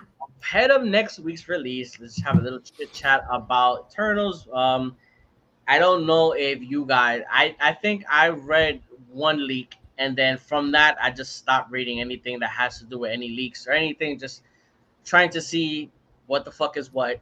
Like I told you guys before, is getting shitted on by a lot of critics. I just feel like it's something that when you go into the movie knowing that it's a Marvel project, you're gonna have a certain certain idea, certain expectation of what you're about to see. I don't think that we're gonna get your run-of-the-mill Marvel movie. I could be wrong. I don't think we're gonna get the run-of-the-mill Marvel movie, and I don't necessarily know if that's a good thing or a bad thing. Okay. The Marvel formula works for a reason. It gets what you call it. I think each one of them be breaking the box office. With this movie, I don't know any of these characters, so I'm going in. It's kind of like Guardians of the Galaxy. When Guardians of the Galaxy came out, I didn't know any one of the characters. As the movie went on, is when I fell in love with the characters. With this movie, I'm like super interested in all of these characters. Look super interesting. I'm a fan of a couple of the fucking actors, especially the dudes from Game of Thrones. At this point, I feel like I'm gonna get a product that I'm gonna enjoy. I don't know if I'm gonna be like, this is top 5 fucking favorite Marvel movie. I don't know if that's gonna happen, but I feel like I'm gonna enjoy this movie. What do you guys think? Hello? Yes. Yes, sir. We're about to talk about it right now. Yes. Hide the negatives, accentuate the positives. Yes, yes, Mr. Mouse. We're all still shills here for the Disney products. Okay, thank you. That's all right now. Awesome. Great. Asshole. With all the piss and vitriol and everything, that's like everybody's still. I mean, not everybody. It's just the critics, or the ones that kind of foreshadow what the movie's actually about or whatever. What can I say? Like, am I gonna lie here and say that like I'm not gonna go watch it based on the fucking bombing ass reviews it's getting? Bullshit. I'm gonna go watch it. Like, if I said in the chat, if I sat through Venom, Mm-hmm. you know what I'm saying? Like this looks a little bit more. Yeah, you have no standards. We get it. Exactly. Like I said, like. So, Let me ask you a question. Let me ask you a question. See, what affects your decision more? Want to see the movie? How you feel about the trailer, or how about those early reviews coming? The trailer. The people behind it. I felt like Rotten, like if I see what happens in Rotten Tomatoes, like if I like the trailer, then they could say it's the shittiest movie of the year, and I'm still gonna fucking like try to see it based on what I saw in the trailer. Okay. I just like going to the fucking movies, bro. So like, same. You know what I mean? So like, how can I put it? What was my question to myself was like, what was the last movie I saw that everybody was shitting on, and I still went to go see it either way? And I'm trying to think off the top of my head. Dune, sorta. Dune, sorta. No, I don't Dune, sorta. I said Dune, sorta. Green Knight, I guess, audience people, because like critics. But we were hyped. We were hyped for Green Knight. Like, yeah. I think general consensus, we were kind of like really looking forward to it or whatever. So I'm trying to think like the one that everybody. Or something I wasn't expecting, and everybody was just like, "Don't go watch this movie." When I went in, I was like, "Fuck you." Pig. No, Pig. Really? Whoa! Because again, it's the thing. It's the We critics. didn't see it. We didn't see it at a theater though. But we went with low expectations to see that movie. We didn't have that. That wasn't the movie that we had. I didn't have high expectations. You can speak for yourself, sir. I didn't have high expectations either. I'll admit. Oh, okay. I was the person that Orengo was talking about when he was talking about Pig. I was the person that was like, all right, we're gonna see Nicolas Cage go crazy and kill some people for this fucking pig. I'm expecting Nicolas Cage to go a John Wick on these motherfuckers. I think that's why. Me personally, I think that's why it blew my dick off, because I was expecting something. I think that's why it worked for me, because I wasn't expecting what it gave me. You know what I mean? I was expecting the mindless bullshit, and in a way, I was just like, all right, it's gonna be fucking John Wick. Like, I wasn't hyped for it. I was like, it's gonna be fucking John Wick about a fucking pig. All right, whatever. You literally switched the animal in this movie, and that's it. And when it went on, oh god, we're going down this fucking route again about how we love Pig or we don't love Pig. I enjoyed the fuck out the movie. Yeah. I enjoyed Pig. A part of me enjoying Pig was the fact that I got something that I did not think I was going to get. Exactly. And really, very good, very well executed as well. Because it's not what you expected. Yeah. Motherfucker, you come because- correct, okay? You don't just pepper compliments. You go all in. You select that shit. What I mean is that, you know, because one thing where you have an expectation, it gets subverted. Mm-hmm. Last Jedi, but then when you actually subvert the expectation, it gives you something unique, something to think about and ponder for days to come. That's where you have a great movie on your hands. Say it. You know you want to say it. That's fucking cinema. That's cinema. That's no wait. It's poetic cinema. That should be like a gift. It was a good fucking movie. It's not the type of movie that I'd probably see again on my downtime, but that I thoroughly enjoyed watching that movie. So for my whole thing with Eternals is that, like, the trailer sold. Now, let me be honest, the fucking trailer. Call me a pussy. The trailer, the whole one with the, and I've said it, you're gonna be like, God, you're really gonna talk about that again? The whole one where they were like, if you love something, you protect it. Like, that one for me, I really enjoyed that trailer a lot. And the sense of, you should get that tattooed, bro. I should get that shit for weeks. I should get a fucking shirt. That's what I should do. I should just get a fucking shirt. If you love something, protect it. All right. And honestly, the music, the score to that trailer, the sense of scale I got from it, that's what I'm hoping to see in the movie. Will I get that? I don't know. We'll see. I obviously I want to see it because it's Chloe Zhao. Now the interesting part, and that's the thing, I already seen a lot of reviews. I went to go see it because it's a Marvel movie. You have to go see it. But what's interesting about the critics and the whole dialogue. Can we talk about the dialogue for a second? Because I said yesterday, I saw a post. I'm not going to name names. I saw a post of someone talking about the whole thing about they were explaining Rotten Tomatoes, and I read the post, and I instantly took this post. I shared it in a chat. I was like, they've literally explained Rotten Tomatoes wrong. So people who don't know, so let's say the movie right now is probably a 60%. I think it's like right on the verge of being rotten. Rotten Tomatoes is an aggregator website. It's not. It doesn't give you the summation of all these reviews and then gives you a percentage. It does not work this way. What it gives you is if a reviewer gives a fresh, and we're going to discuss what a fresh review is, it gets a little tomato. And then it boosts up a little bit the percentage. If someone gives a bad review, and we can talk about what a bad review is soon enough, it'll get the rotten. It'll dip it down, right? So you would assume, okay, it's like if it has 60% and it's 100 reviews, then 60 critics technically liked it. So, in theory, and I can give you a good example. I know you guys are gonna probably punch me in the face for this. Black Panther has a very high Rotten Tomatoes score. But a lot of those reviews are middling. There's a bunch of 6 and 7s in there. It's not a bunch of 10s. But 6 and 7 isn't rotten. Exactly. But what I'm saying is that people equate having a 96% percentage, and they believe that most critics just ball out love it. 100%. It's like, 10 out of 10s everywhere. What it really means is, at a bare minimum, theoretically, and this is something that Rotten Tomatoes does. Theoretically, you could have a movie that has 100%. It has, let's say, 50 reviews, and all of those reviews could literally be 6 out of 10s, all of them, and this has 100%. And people are just going to think that this is a masterful film by default. That's the thing that people don't seem to understand about Rotten Tomatoes. So, when that makes it worse, though. Exactly. That makes it worse, though, Rango. Yes, yeah, I know. Because that makes the movie either complete dog shit or passable. But that's because people don't understand what the percentage is supposed to be for. People just think it's like Metacritic. In Metacritic, they sum up all the numbers from all the critic reviews and then give you the proper percentage based on all those reviews. It's not the same Rotten Tomatoes. People just assume that if it's 100%, it's a masterful film and all the critics love it.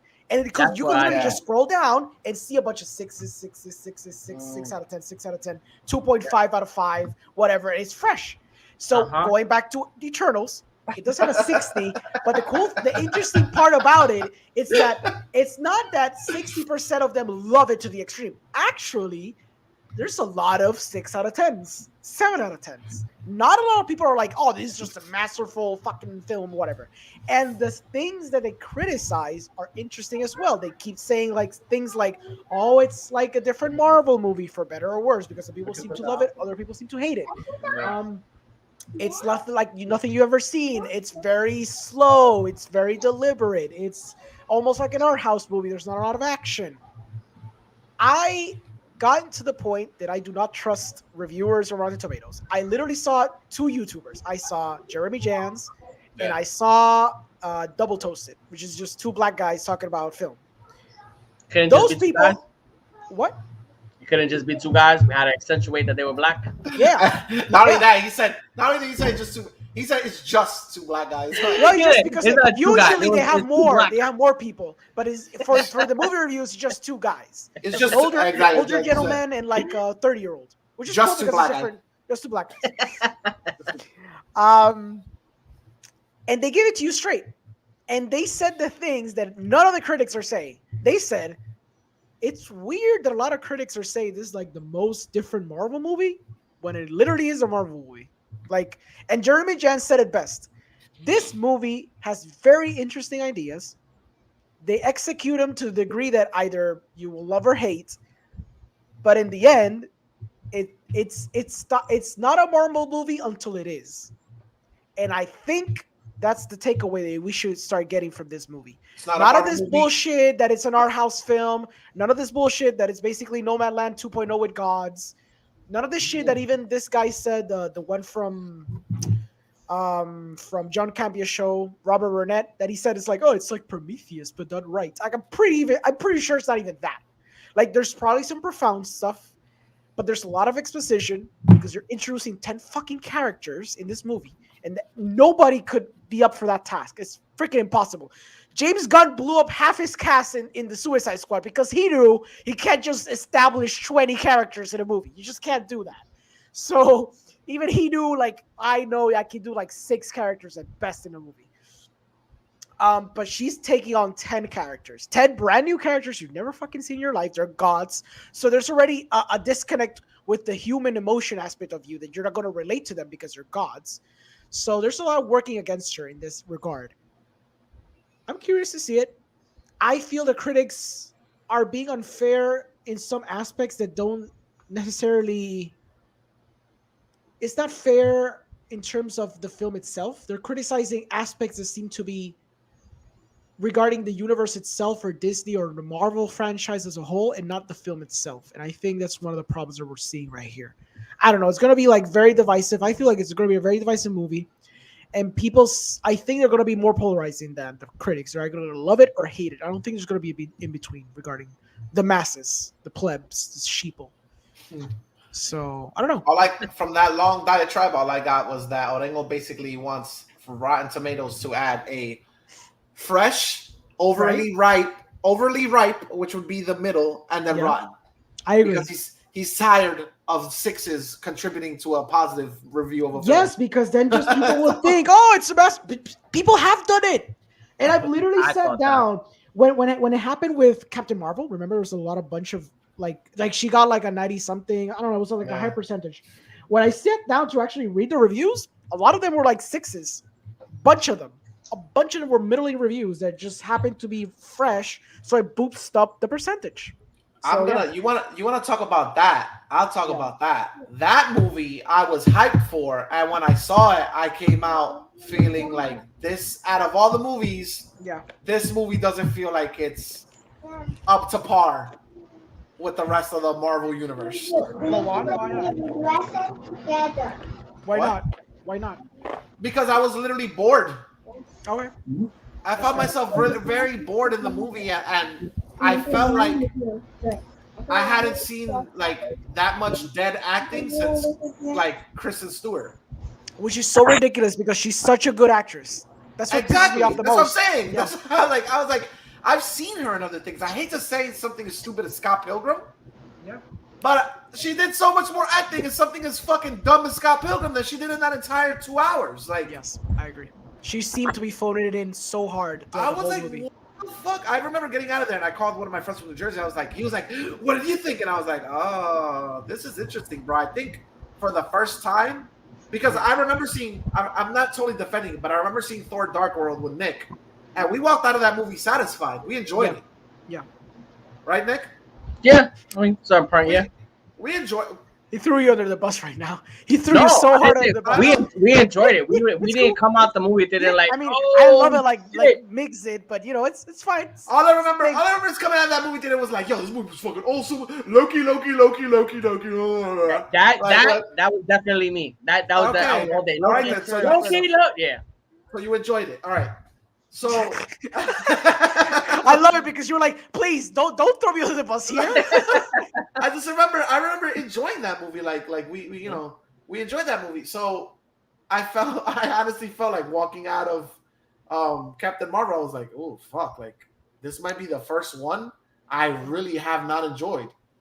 Like I felt like there's nothing about this character like really redeemed her. Like, okay, it was bad, but this was pretty cool. Like I was like, no, not really. Because there's no character arc in that movie. And I'm really sorry weird to throw the Mary Sue argument, but she's just fucking Mary Sue in the whole film. There's no character growth. The only thing that was holding her already powerful status was a stupid chip on her neck that she blew up, not by like any realizations, because she realized, oh, I have a stupid chip that's nerfing me even further. Give me a second. Bloop, blew it up. Now I'm indestructible. Wow, that's fucking boring. Not only that, but did I have the feeling, or maybe I'm thinking back on it wrong, but like, didn't I feel like they were kind of building her up? I was like, this fucking Messiah character throughout the movie. Bro, remember the trailers with the her, and then they added the O. Get ready for the hero. Yeah. I was it like, a marketing thing. They wanted to make her like a Superman character, but without any semblance of depth, any at all. Not even the base level, like character arc of a hero's journey. Not even that, because she was already powerful from the start. And when it came back to the villain, the one that kind of like fucked her up for a bit, like Jude Law's character, it's like, oh, I'm not gonna fight you. Bloop, you're dead. You're defeated because I'm just immortal now. I'm a god. The one part in the movie where I was like, nah, not even this shit can save you, was when they played the Gwen Stefani song. Oh, yeah. I'm Just a Girl. I was like, that's low hanging fruit, bro. I was like, not even that, bro. Not even that can pump me up for this movie. I'm already totally disconnected at this point. Like, let's just end this shit. Oh, okay, all right.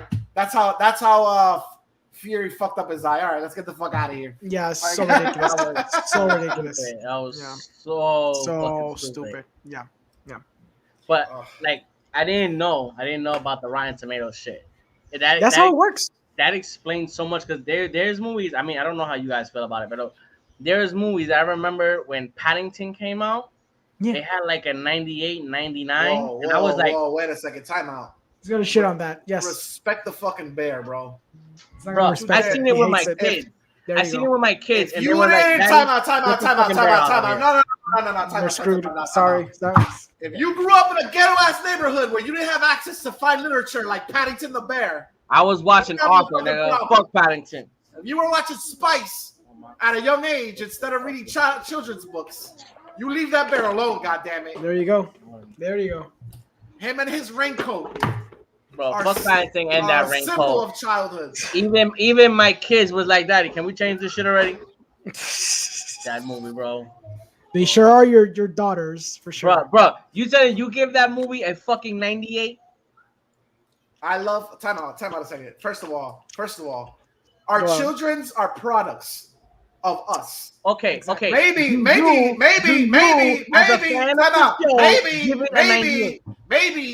they would have loved Paddington if you didn't take them to fucking watch movies like Candyman at the age of 4. It's true. You know what? You know what? You might be corrected. Now that you said that, do you give it a 98?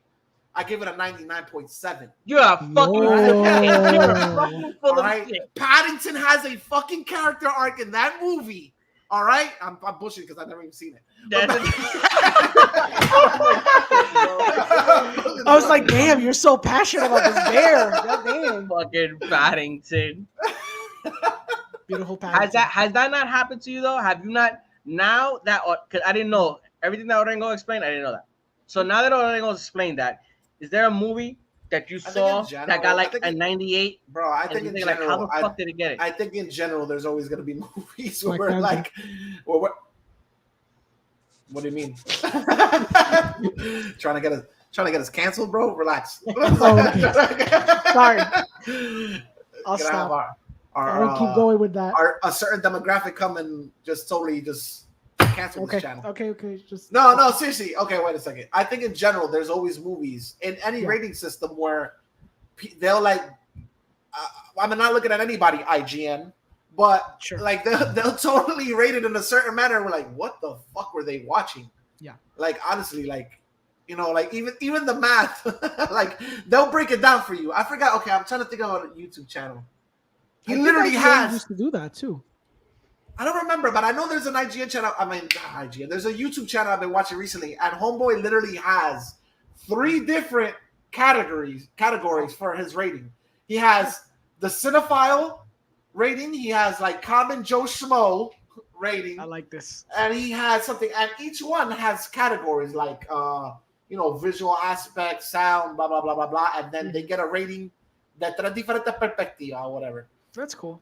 I like that. Like I can, and there's still movies you'll watch, and I'll be like, I don't fucking agree with all 3 of those ratings. Like, you know what I mean? I think in general there's always gonna be ratings, but I do understand how the math with if you're breaking it down like that, which I didn't know that either, honestly. Mm-hmm. I didn't know that like a 6 is still considered fresh. You know what I mean? Like, the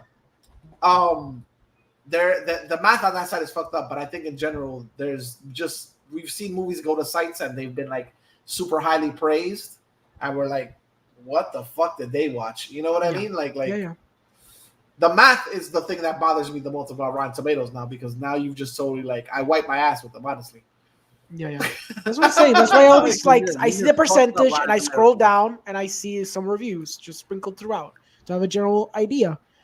I always see the movies for myself though. Like even if they have a trailer or something, I usually go either by if they went to like a festival, but if it's like a mainstream thing. There's sometimes I see the trailer. Sometimes I'm like, the movie's close enough. I'm not gonna see anything, whatever. And I just go in based on the people behind it most of the time. You want an example? Go ahead. You want an example? Remember the movie I told you about? I was watching oh my god, I'm blanking on the fucking name now. The Edgar Wright movie. Yes, Last Night in Soho. And before it played, they played a trailer for Belfast. Belfast. Ben Hurst is in Brooklyn. Yes. Right, but yeah, exactly. Who the fuck will make a movie about that? Anyway, yeah, Belfast. Belfast. And I told Orengo, I was like, Orengo, this movie gives me bad. Like, I never heard about it before ever. Like, I'm serious. I haven't heard about it till like the other days. I'm like, Orengo, this movie gives off like mad, like we're striving for an award vibes here. Have you heard of it? He's like, yeah, early contender for fucking Oscars, buddy. You might want to come out from underneath the fucking rock you've been living in. I did not say any of that shit. I want people to know that I am not that elitist with my friends. He was like, you know that. I'm happy to see that, Rengo. He was like, you know that fucking cave. Conversations, yo. He's like, you know that fucking cave that takes you back to 1776? Okay, step outside of that.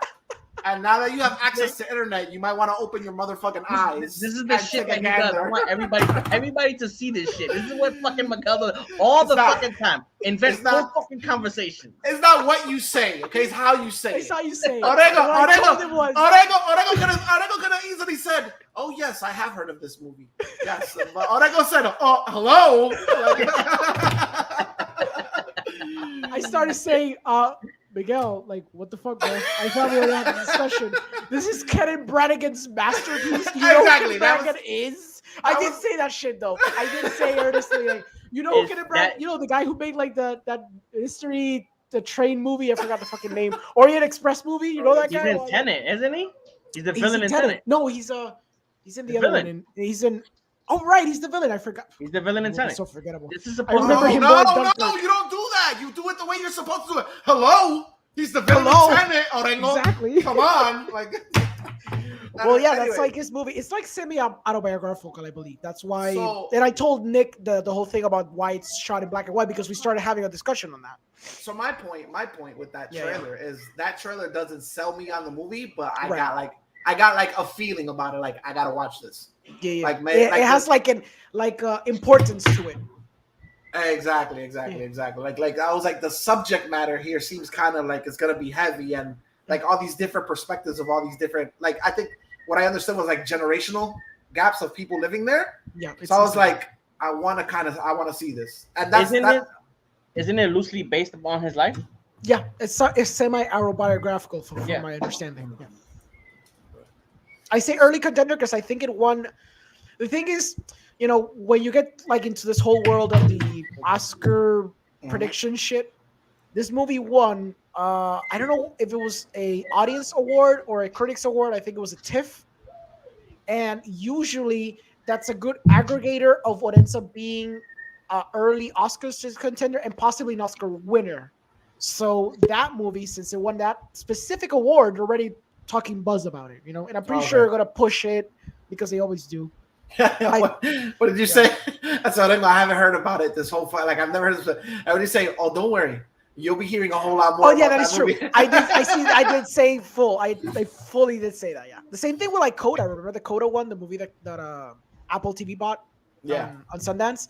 Like people slept on it because they released it over the summer, but you'll be hearing from it when it comes close to Oscar season because I'm pretty sure they're gonna push that film hard. Nick, he sent me a message that said, "Oh, don't worry, you uncultured swine," and then deleted it and sent me another message. I should have said that actually. But yeah, I get what you mean. But that's how it works. And you know, going back finally to Eternals. Sorry for the little tangent. I know, Jesus Christ. Because I saw that post and people have a complete misunderstanding of how Rotten Tomatoes works, and this clearly showcases that completely. So I just wanted to address that. But I want to check it out. It's Chloe Zhao, so I want to see what she does. I feel like I'm probably not going to enjoy the movie because obviously the things that I like about her, I know for a fact that Kevin Feige would never allow in a Marvel movie for real. Like, damn, I was hoping she was gonna be the exception to the rule though, because I've heard that argument several times before. Like he basically handicaps his fucking directors. Yeah. And I was like, how could he possibly do that to this one though? If she's like Oscar fucking because you she literally got that, you literally put it in the.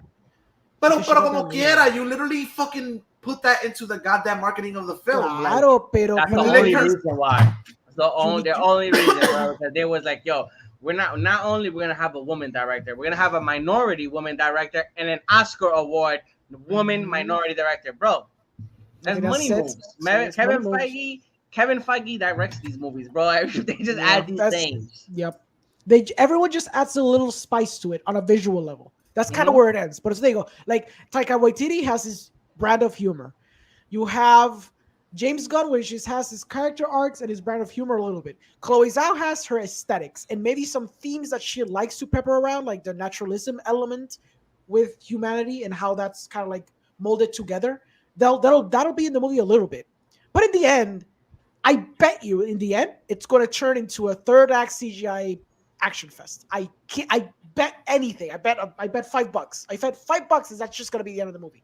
No matter what, because it's always the same thing. It just ends up being the same thing. It's the formula that works, bro. They're not. They have no reason to change it when they have movies. Like honestly, bro. Bro, when they have like what's like, all right, the top 5 highest grossing movies in the fucking year of the pandemic, 3 of them are fucking Marvel movies. Yep. But that's not my whole thing. Is like, bro, like, how far are we gonna get with that? Like, how many times are we gonna pull this pony trick before? All right, fuck us, because you know what I'm saying. But how far are we gonna get with that dog and pony trick? So even the casuals start noticing shit. So there's something. I feel like I kind of seen this before. Like, so I feel like it's kind of getting there because of the pandemic, but also because of the Disney shows. The Disney shows have not been the fruitful experiment they thought it was gonna be.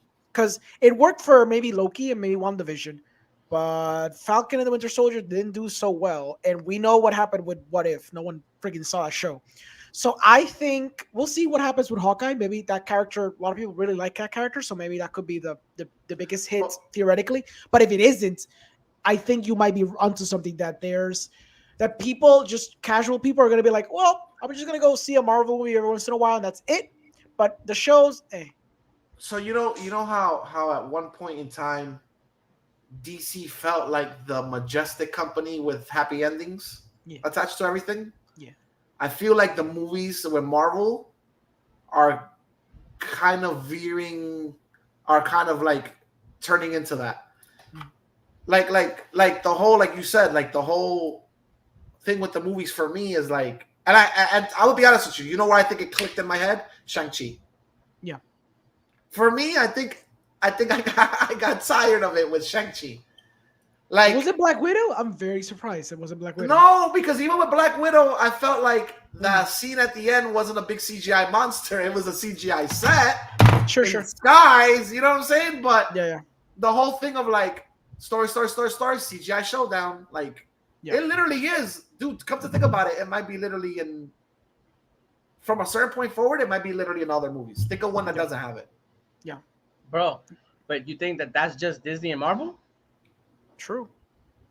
But is that? The Star Wars? Justice League, Justice League, movies, Star Wars. the movies that make the most money, is that not the formula? We're talking about multi-billion-dollar movies. If your movie makes $1 billion, you think they're gonna be like, maybe we should add some more artistry to this. Maybe we should change it up. They don't give a fuck. They make $1 billion fucking dollars. It's a formula. You got to stick to the formula to some degree. You can can deviate. Formula.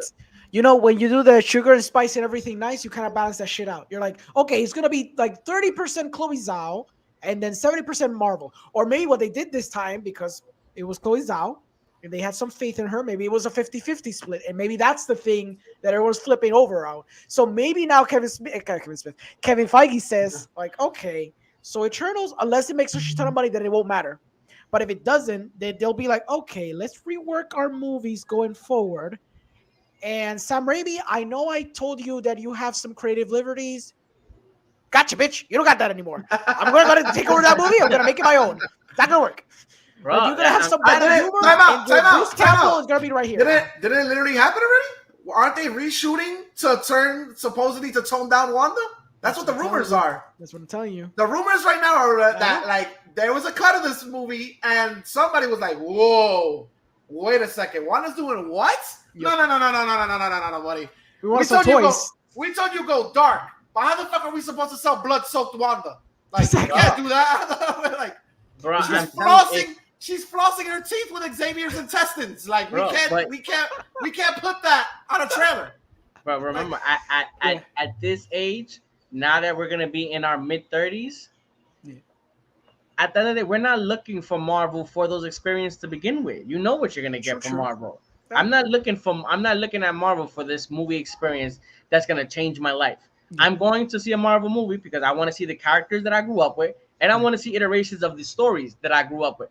Nobody's gonna see Spider-Man to see this amazing character arc where Peter Parker does this, that, and we're going because fucking Andrew Garfield is gonna be in it. We all know this is gonna be a CGI fucking bonanza. Half of this, 90% of the movies. Okay, but you're accustomed to that. Wouldn't you want something different? Wouldn't you want to go to a Marvel movie and be like, holy shit? It gets to a point. It gets to a point that profoundly moved me, though.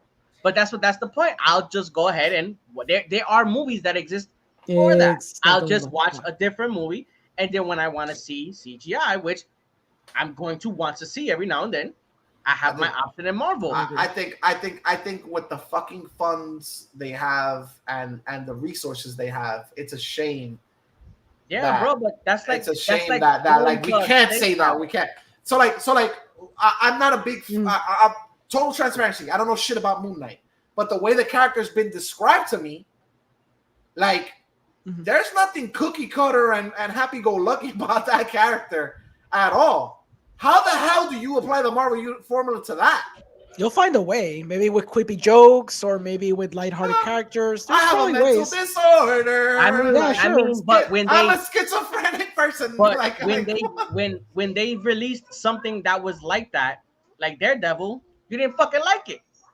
Oh, you didn't like Daredevil? Time out. I didn't hate Daredevil. Oh, I didn't But you hate didn't Daredevil. enjoy it. No, I didn't hate Daredevil. It's just there were scenes in Daredevil that felt fucking like they dragged. When Daredevil was firing on pistons, like when they were exploring, like how do you call it? When they're exploring Matt Murdock's whole situation with Stick and shit got dark.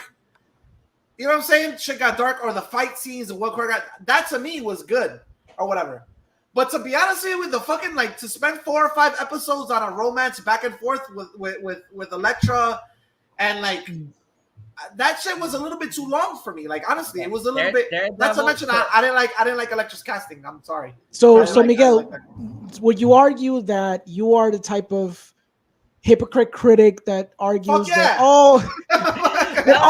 I want Marvel to try different shit, and when they do, you shit on it too? But that's the problem. You see, asshole. For me, until now, Daredevil is still my favorite show. Hey, time out. Iron Fist was fucking perfect for me. Why the fuck didn't you guys like? No, I'm fucking with you guys. No, you can't even say that with a straight face, can you? No, but okay. Luke Cage to me was fucking awesome. It was different. Good in the first half. Luke Cage was the happy-go-lucky motherfucker of all of those shows, though. No. You just said you don't want happy-go-lucky. No, he wasn't happy-go-lucky. No, he wasn't happy-go-lucky. He was in Harlem. What the hell are you talking about? Exactly. I don't know what fucking happy-go-lucky. You know what it is? This motherfucker is so jaded. He's been raised around such horrible shit that to him that's happy-go-lucky. Bro, they shot up his fucking barbershop. They shot up his barbershop, and to you that was just Tuesday. Out of all of these shows, out of every fucking thing that Marvel I'm sorry, I was raised in a civilized neighborhood where the fucking barbershop didn't get shot up every Tuesday. Bro, Iron Fist and fucking Luke Cage is some of the most lighthearted fucking shows that Marvel has ever produced. What?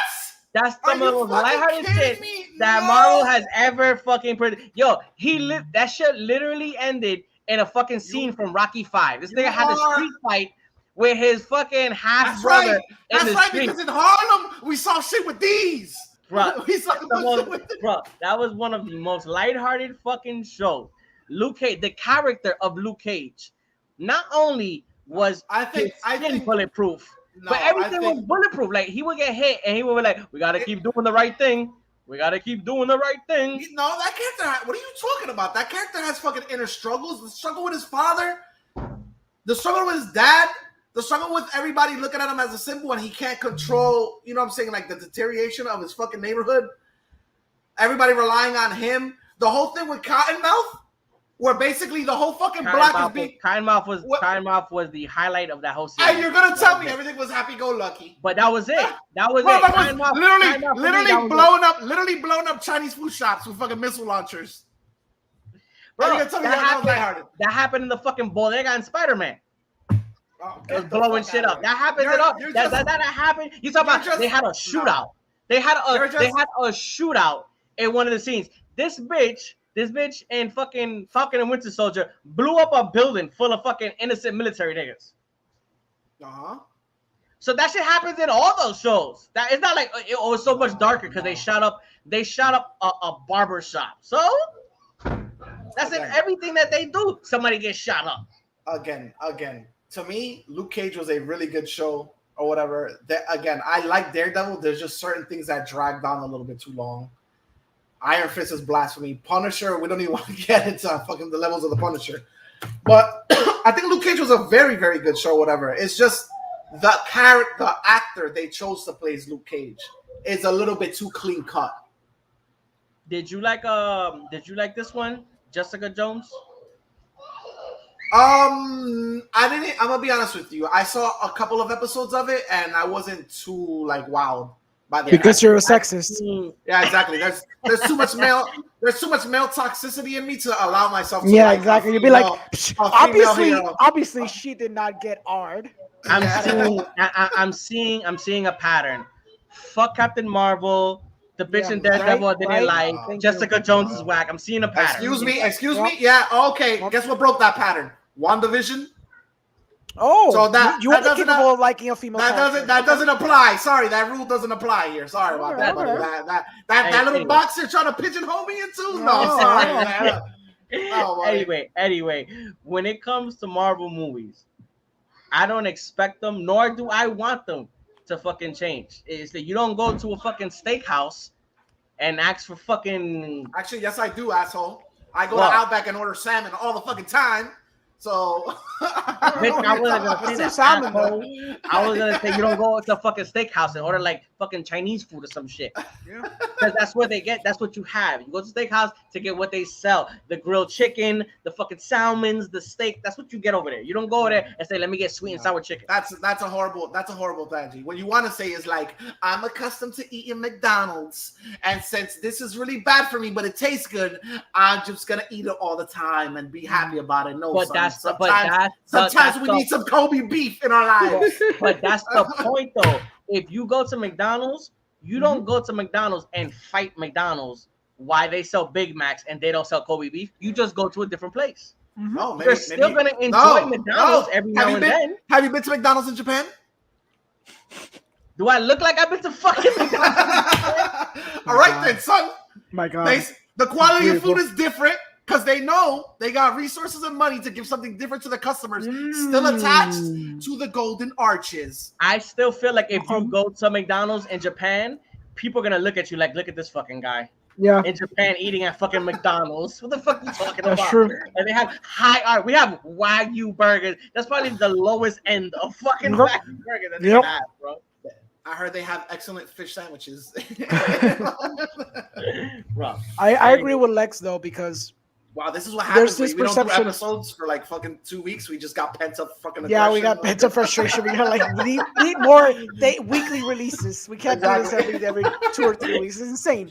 I agree though, because it's gotten to a point that we give maybe too much expectation to what these films are instead of just letting them be and addressing them as they are, and then allowing the art house movies or the indie movies or international movies be what they are as well, because you do have that option. The thing is that audience members just want their cake and eat it too.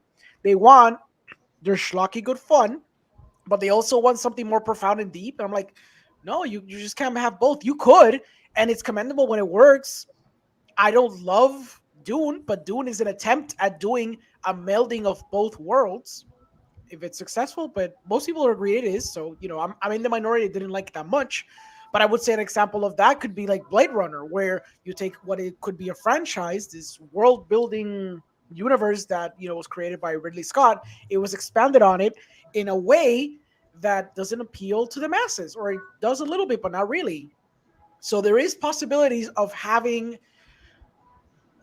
deeper characterizations, deeper storylines, deeper themes being explored in like a giant blockbuster. It is possible, but it's okay if it isn't. It's okay if it isn't. I mean, that's fine.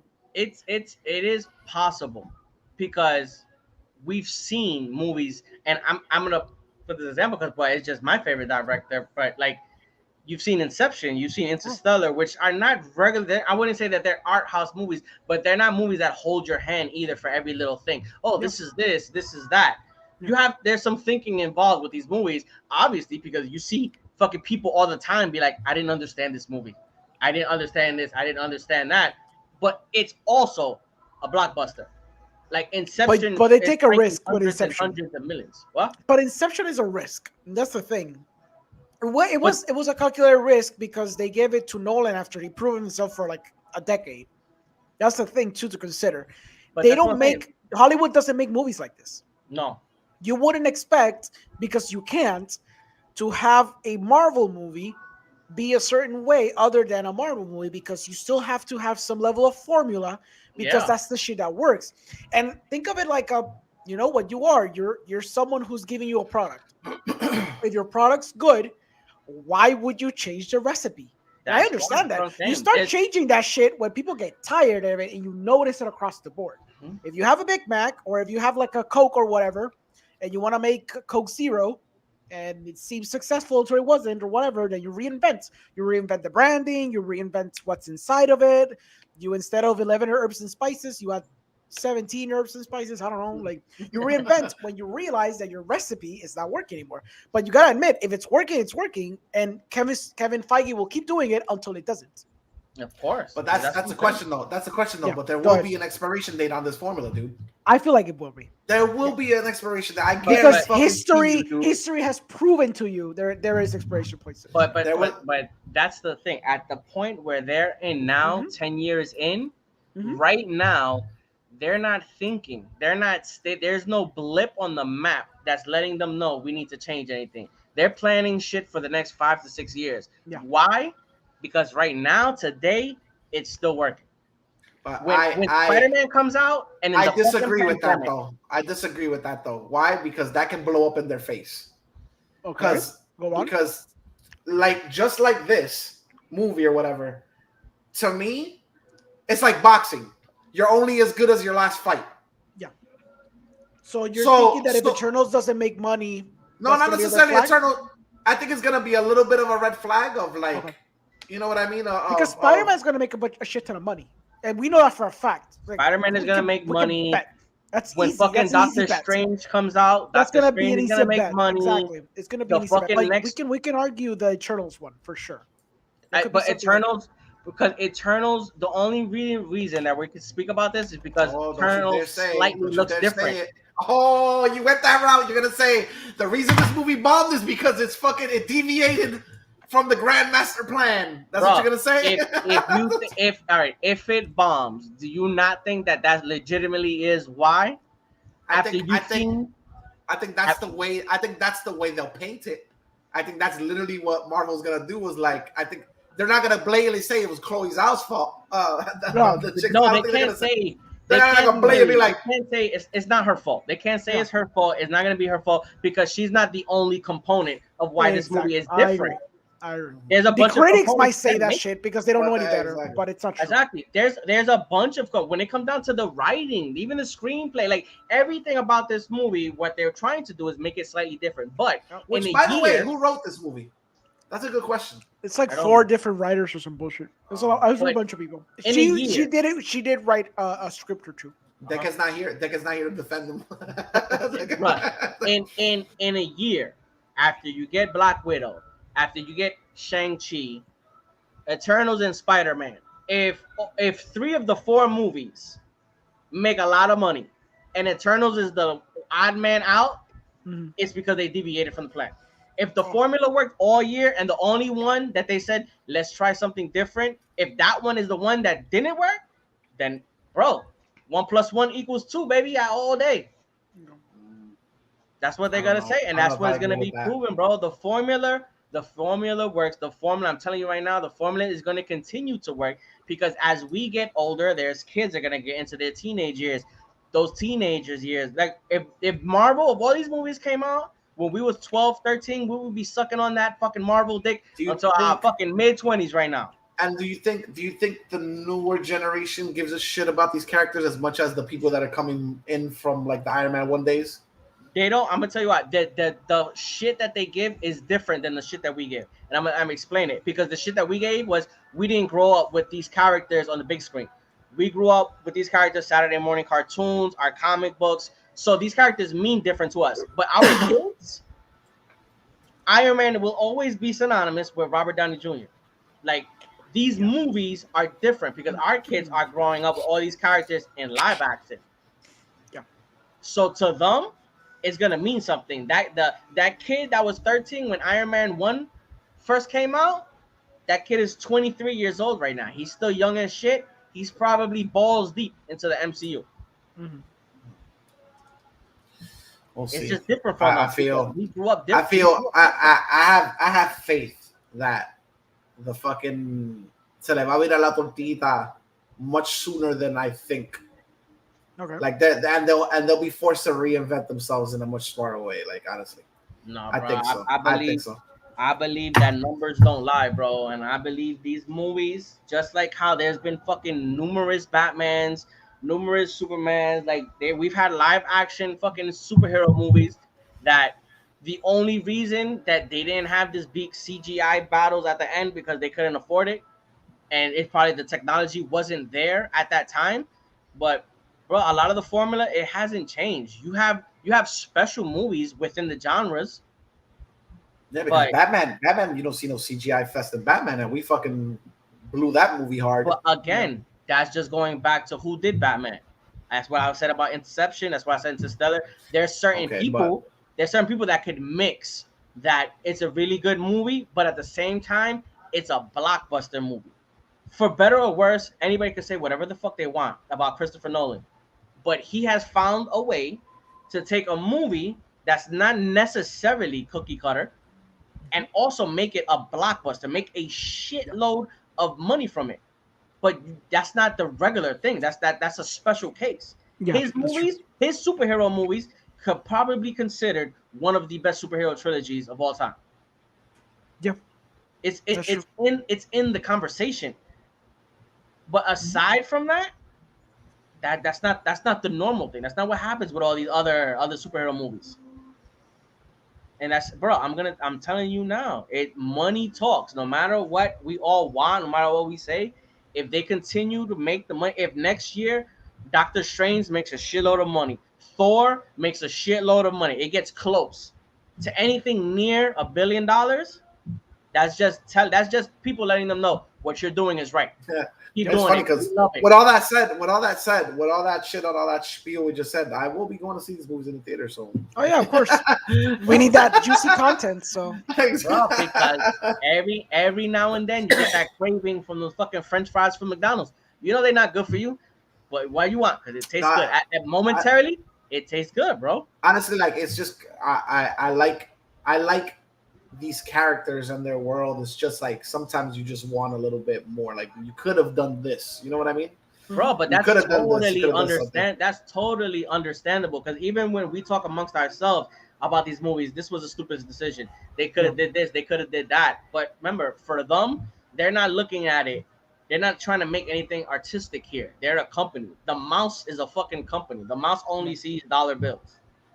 That's why when you want to see another movie, when you want to see something more artistic, or not even necessarily artistic, something that the characters different, just literally different, a little bit more salt to it. Yeah, you have the chance. You went to go see Lamb.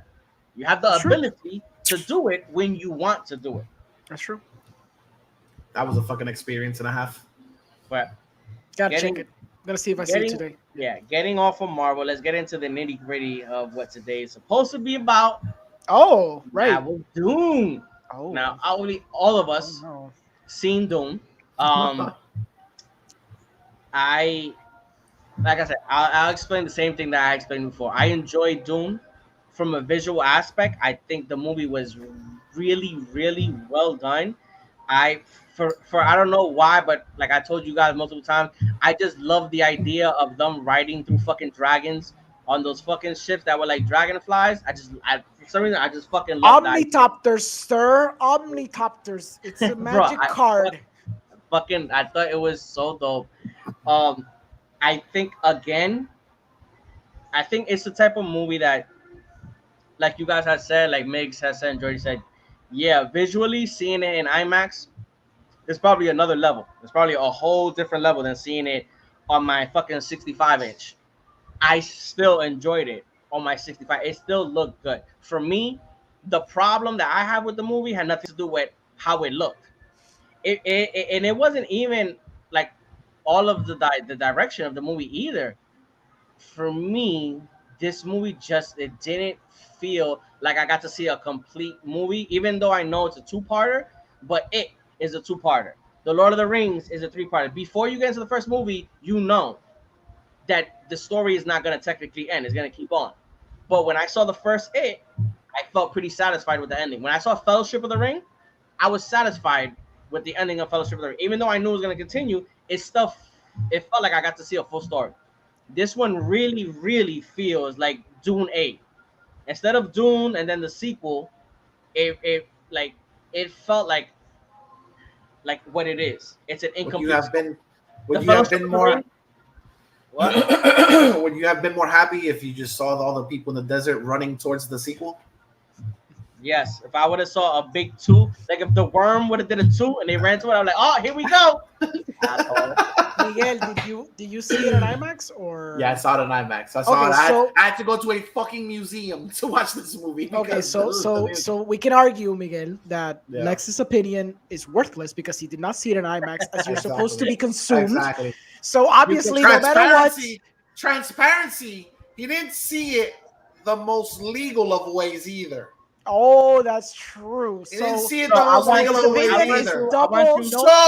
So not only trash. that, this fucking pleb here saw it in 1080. He didn't even have the decency to wait to watch it in 4K and a 65. I want you to explain to me how, if I saw a mojon on the fucking floor in 4K, if it's gonna make it any fucking better. I want you to explain to me, somebody who studied cinematography in a school, is gonna use a fucking example and talk about resolutions and how they do not affect or do not affect the fucking movie. They don't affect the story. I just said the movie looked great. My complaints are not how the movie looked. My complaint was it could look better. It could look better. It could look way more impressive, you fucking asshole. Bro, but my complaints are not how the movie looked. If I saw this movie and it would not change the story. I'm gonna be honest with you. I'm fucking with you at least. I'm semi fucking with him because he's being an ass. He knows damn well that if you watch something, bro, but am I going and watching it out of your house actually adds to the experience? I understand. I agree that there's a theatrical experience that adds value to the movie. But give me a minute, baby. What is on your face? Exactly that. That's the problem. Why? That's the problem. Why? Right there. But I'm gonna explain to you right now. My issue with the movie, even if I went to see an IMAX, my issue with the movie was the exact same words that both of you motherfuckers say. So obviously, it doesn't mean shit if I would have fucking seen it live action in the fucking desert happening. Y'all both said the same thing. It feels incomplete. Now that could be a problem with me because I didn't read the book, and so maybe there was shit that flew over my head. I didn't know exactly what's going on. But I think when I seen it, I'm gonna be honest with you.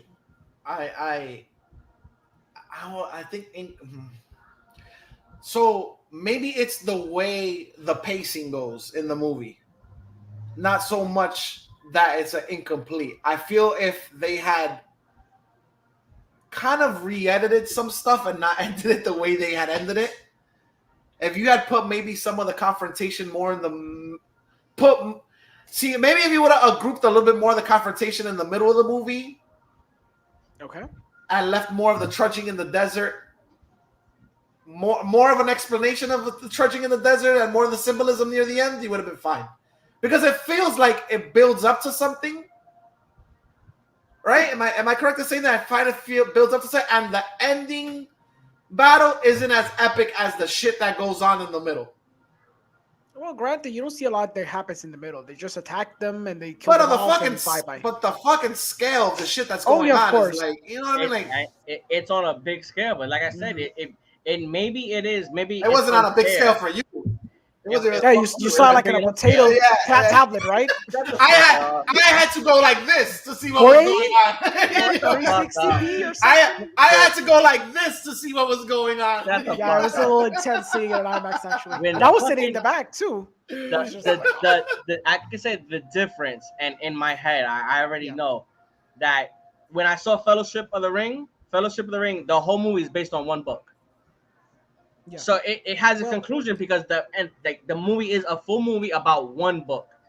This movie, Dune, if I'm not mistaken, this one movie is just half of one book. It's a quarter thing. It's a quarter of one. Omar told me it's a quarter of the book. Actually, I want to personally apologize to Jorge Del Toro because I know he's probably like squeezing his balls right now with each incorrect assumption we make about this movie and the book. Yeah. So I don't want to get any hate mail or any messages berating me and my person. Yeah, it's different because it's a lot like you can even say Twilight. Yeah. The Twilight movies, even though you know the story continues, each movie was a book until the end when they split it in half. Yeah. But they're about a specific book.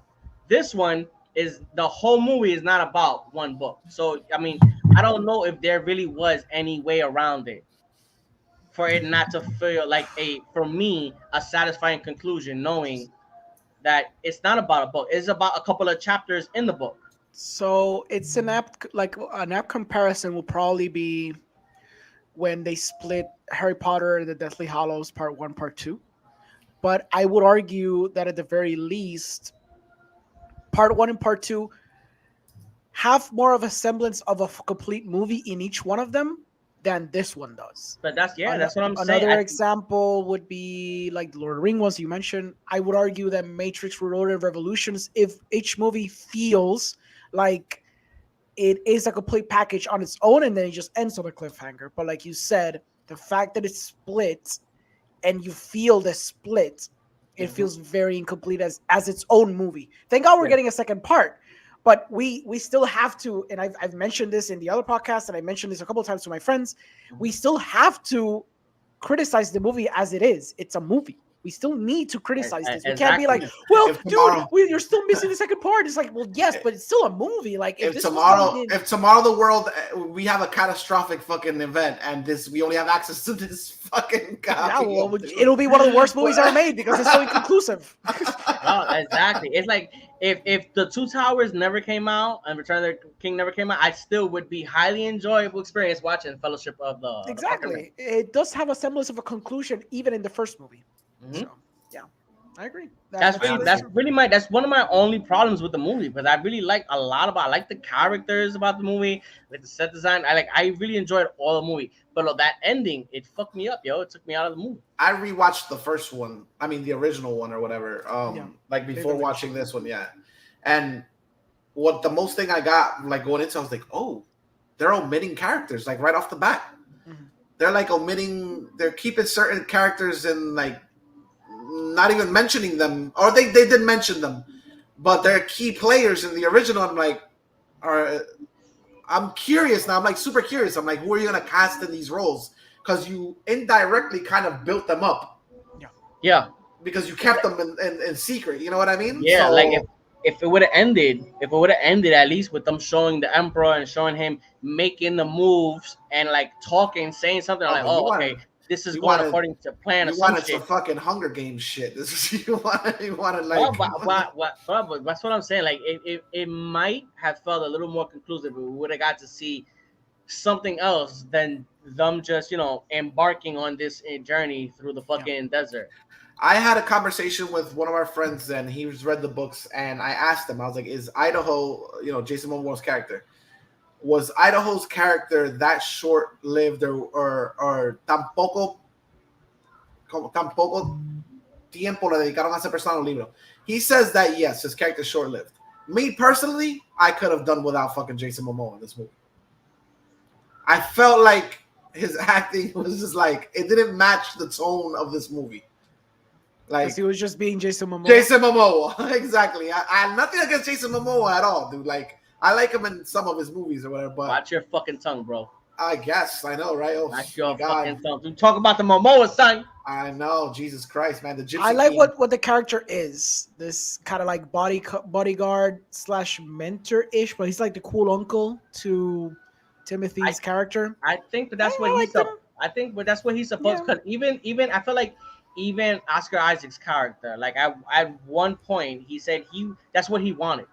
He wanted to be this pilot. So it's not like everybody's all real serious. He got serious because of the responsibilities that were put on his shoulders. Mm-hmm. But at one point, he was Paul's age. He wanted to be a pilot. He didn't want to have nothing to do with this shit. Yeah. So I feel like there's these characters that I feel like Jason Momoa, at the end of the day, he's in the military or whatever. He's there military. He's a pilot. You know why? You know why? You didn't see the Lynch movie, did you? The Lynch movie? No, I didn't see that. Same, me neither. Okay, all right then. I went in blind, if you watch the original one, let's see if you have that same fucking like oh yeah, he was that interpretation of that character. Wow, it is similar. You're like, this is just another excuse to put Jason Momoa in a fucking cool sword wielding like. Again, it's not gonna have the same impact because I got to see this one without knowing anything about that story. About the original movie, so it's not gonna affect me as much. And then again, it's like you always say, it's a different iteration. It's not exactly the same thing. They're playing it differently. Jason Momoa didn't take me out of the movie. I like Jason Momoa in this movie. I like Josh Of course he's Brolin. not I gonna- wish Sorry, I of course wish he's I would have not- got more Brolin in the movie. Momoa's not gonna take you out of any movie because you're constantly on his sack. Bro, He's not- I live they on could the put him- third wrinkle of his side. Let me tell you how we could watch Clifford the Red Dog, and if Jason Momoa comes in wielding a sword and going, yeah, like you're gonna be like, wow, Bro, that is what this movie needed. Jason Momoa doesn't even need to wield the sword. He could just be a fucking guy walking a couple of other dogs. I'd be like, yup, this is the movie to see, son. Yes, you'd be like, this matches this perfectly. This is the breakout scene in this movie. Yeah, the breakout scene, yeah. But bro, like I did for me watching the movie, even if it wasn't Jason Momoa, even if it was another actor playing the character, I don't think the character took me out. It added a little bit of lightness to the movie, and one way or another, that character, it didn't make the movie any worse or any better. Because like I said, I enjoyed the movie. I really enjoyed the movie. It was just by the end of the movie, I didn't feel the way I wanted to feel. Mm-hmm. Like we had this movie hyped in our brain. This shit was supposed to come out last December? So we didn't have more than 2 years hyping this fucking movie on our own. Like, oh man, Dune, this shit looks so epic, blah blah blah blah blah blah blah. And I didn't love it as much as I wanted to. I wanted to end that movie be like, holy shit, this blew my mind, and it didn't happen. That's fair. I could accept that. Well, again, shout out to Oscar Isaac. After seeing what you can do, everything else feels like a fucking cameo. Oh, yo, like after seeing what you can do with fucking like straight up the camera in your face for like 7 hours. Yeah. And seeing the range you have, everything else you're in now just feels like a cameo to me. It feels like those sprinkles on you know what I mean? Like, oh, for me, that was another dude. That Oscar Isaac in this movie was like something like I felt that I could have just lived with that character a little more and seen a little bit more of the relationship with Paul's mother. Because at the beginning, I'm watching the movie with Yancy, and I'm like, I'm wondering, are they married? But they don't show them like talking. I didn't understand if she was a concubine until they said that she was a concubine. So I'm like, did he actually love her? Like, I'm wondering what's the relationship between him and the mother. And then there's a lot of parts in the movie where Paul is standing next to his pops and people are speaking to him in other language. And I'm like, is he not asking what the fuck these people are saying? So what I can gauge from like the couple of pages, I haven't read the book. We have a friend that literally bought us copies of the book and sent that shit to us and was like, be fucking civilized human beings and read the goddamn book before you watch the movie. Yeah. We, I guess, didn't pay attention. I read like maybe like 4 chapters of it or whatever. From what I understand, the reason why she married him, there's a purpose to that. There's a plan behind that or whatever. There's a very big purpose behind he's like her. He's supposed to be the Messiah or something, no? They were trying to breed something like that. That's from what I understood. They're trying to breed something like that. But we gotta take the movie to fulfill a prophecy, like always. Okay, we gotta take the movie at face value. What does the movie give you? And I do like the fact that it's a little ambiguous. They mention it. Exactly. That's what I'm saying. They mentioned it because the what's her fucking name, which I thought was played by Helen Mirren, and it's not. Hell no. Oh, you uncultured. I thought at first it was played by Helen Mirren. It's actually played by some other English vieja. She's in Babylon AD, which that's the last movie I remember. Called. Give me a second. Charlotte Rampling. Yes. She's a good actress. She's a good actress. She's in one of my favorite movies of all time, so that's why. Babylon AD. Okay, so what movie are you talking about? 45 years. Oh, okay. All I remember is from Babylon AD. Wow, I'm horrible. Okay, don't worry. So she does mention that in the movie. Her group of, let's just call them witches, wants to breed females to keep on spreading, I guess, the power they have of the voice. And she had a boy with the intent of having this like prophetic figure. Yeah, exactly. That's mentioned within their text or whatever. Mm-hmm. So he's supposed to have a purpose, which Avatar-ish, I guess. Yeah, we'll see. Yeah, it's like I don't understand. Like, I understood when they said, yeah, you were supposed to have a girl, you had a boy, but I was like, no, you had a boy. She said you had a boy. No, she said you had a boy expecting to have and they mentioned the name. Yeah, expecting to have basically the Messiah character. Exactly. You had a boy expecting to fulfill a prophecy, because it was like out of hubris. It's like she thought she could do it, or whatever the fuck. Yeah, exactly. Yeah. She wanted to do it out of hubris. She wanted to defy them. That was kind of like what I that's gathered. It seemed like that. It's like, did she choose to have a boy? Did she ever? Like, I don't understand how. So they Lex, put it what do you her. think? That's why I don't understand how they put on her she chose to have a son instead of a daughter. Like, because that's how it portrays. Certain sexual positions like decide what child you're gonna have. Have you heard that? She was supposed to be upside down. Oh my God. I guess there's some level of control because what I understand, they seem to be like perfectionist breeders or something. They seem to know how, maybe the right position, maybe the right time of day. Flying dragonflies, 1,000-foot worm. Yeah, fine. Like choosing what child you have. Nah, that's fucking totally unrealistic. Bruh. Fucking the dragonfly's asshole was spaceships and a worm is just a big ass animal. But it was like, how the fuck? What about the spice that basically feeds everything in the universe? The fucking intergalactic drug. Yeah, it can do it all. It can be a drug. You can pepper out some little churrasco. Hey, it's drug. It's Puma gas stations. It's fucking like it's fucking everything, dude. It's everything in that fucking galaxy. It's drugs, fucking bro. insane. That sounds realistic. It's the one thing that solves everybody's fucking issues. It's worm poop. It's freaking worm poop too. That's the joke. That's the ridiculous part of it. Yeah. Isn't there also like I know I could have sworn I've seen that in like memes and shit. Yeah. Isn't there like a fucking worm god? Like he has a human body tucked inside a worm body, a human, almost like a human representation tucked inside a worm. Georgie must be like, what the fuck are you guys talking about?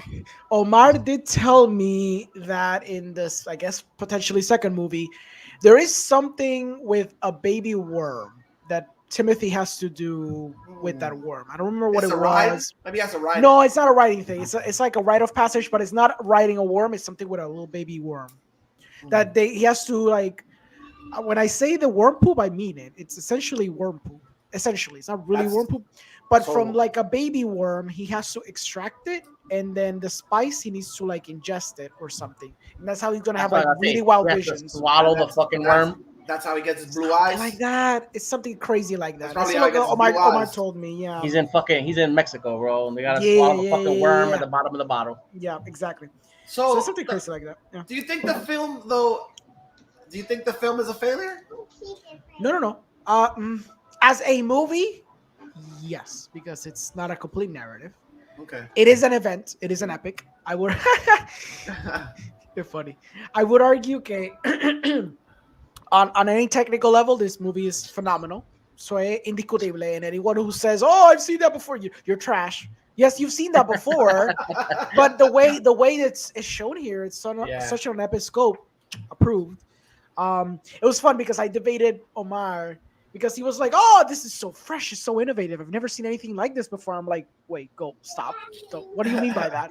And we had like a 20-minute discussion on this where we were debating what he meant by this because while it seems fresh, it seems new, it seems something that you haven't seen before. You have seen it before. The thing is that we've been bombarded with so much cookie cutter stuff as of late. This seems refreshing by result. Exactly. And I asked him, "Is that what you meant?" And he kept pressing, no. Like for real, like I feel it's very fresh, it's very come on. I'm like, Orengo, stop being such an idiot. I'm like, what do you mean by this? Because I can give you 5 examples that are truly fresh and innovative where Dune isn't. And when I say that this seems like the artsiest Star Wars interpretation I've ever seen, I mean that shit because this is essentially Star Wars. And it's not in a bad way. I meant in the way it's being portrayed. It's galactic politics mixed with a battle for fucking resources. And it's a hero's journey in the classical sense. So you have all the elements of what Star Wars is. So we start dividing it between what a sci-fi, like, is it a fresh sci-fi? Oh, well, like, of course it is. Like, do you not count Inception? Damn it. Do you not count, like, Jupiter's Ascending? It's a bad movie. But the lore and the way it's showcased is very fascinating. And it's like, oh, but we haven't seen an epic on this scale in the last 20 years. I'm like, did you just forget about Lord of the Rings? He's like, okay, fine, the last 15 years. I'm like, fair enough, I guess. Although I would argue that There Will Be Blood is a better epic than Dune. But let's not, And then he's like, oh, but they shot it. It was practical. They shot it everywhere. I'm like, Star Wars: The fucking Force Awakens was shot on location. Was Hennessy sit with you guys on that one? What? Was Hennessy's with you guys on that? No, he was not. It okay. had John, it had Omar, and me, and then Oscar was there. Because I when he said I haven't seen anything of this represented this scale in 20 years, I thought he was gonna be like Chronicles of Riddick, baby, bam! That would have been amazing. Same tone and aesthetic, bitch. Yeah. So it's like, and he said that, and he had to retract a little bit. He said, as far as sci-fi epics go, fair enough. I'm like, I ceded the point because fair enough, but you can talk about epics all day, and I've seen much better epics in the last 15 years easily than this. But as a movie, it does not function because it's not a complete narrative. You need to have the second part. Thankfully, we're getting it, so I'm glad that my concerns were qualmed in that regard. In a technical aspect, it's really well done. I didn't fully connect with Timothy's character, but I like where it's headed. Me either. Yeah. The supporting roles, they were functional. I wish I would have had more with them because some of them were not as profound as I liked them to be. There's elements to Oscar Isaac's role that obviously he integrated into his character, but obviously he's not there for the long haul, so we don't get to see much of him. Same with Jason Momoa's character. I find the mother character very fascinating. I think it's the most interesting character. She has a bunch of different layers to her characterization. Zendaya, there's not too much to say about Zendaya. She's there for like 5 seconds, so whatever. Yeah, I did not like her acting because she did seem she was just doing MJ all over again, which apparently I felt like she was just being MJ. Yeah, she was just being a little sarcastic girl, like the little alternative sarcastic girl. The B word. No, sarcastic alt girl. That's what I meant. Okay. Yeah. So sarcastic alt girl. Like that's what it seemed to me when she was like actually interacting with his character at the third act. Before it was just dream sequences where I was engaging her character. Pero it does seem like she was kind of phoning it in a little bit. So hay que ver lo que hace in the next one. I know she has the capability of being a good actress and giving a role because I've seen Malcolm and Maria. I've seen Euphoria. She's really good. But here she didn't do much with it, with the roles that she had. I feel like there was moments where Timothy did the same thing. Yeah, I agree.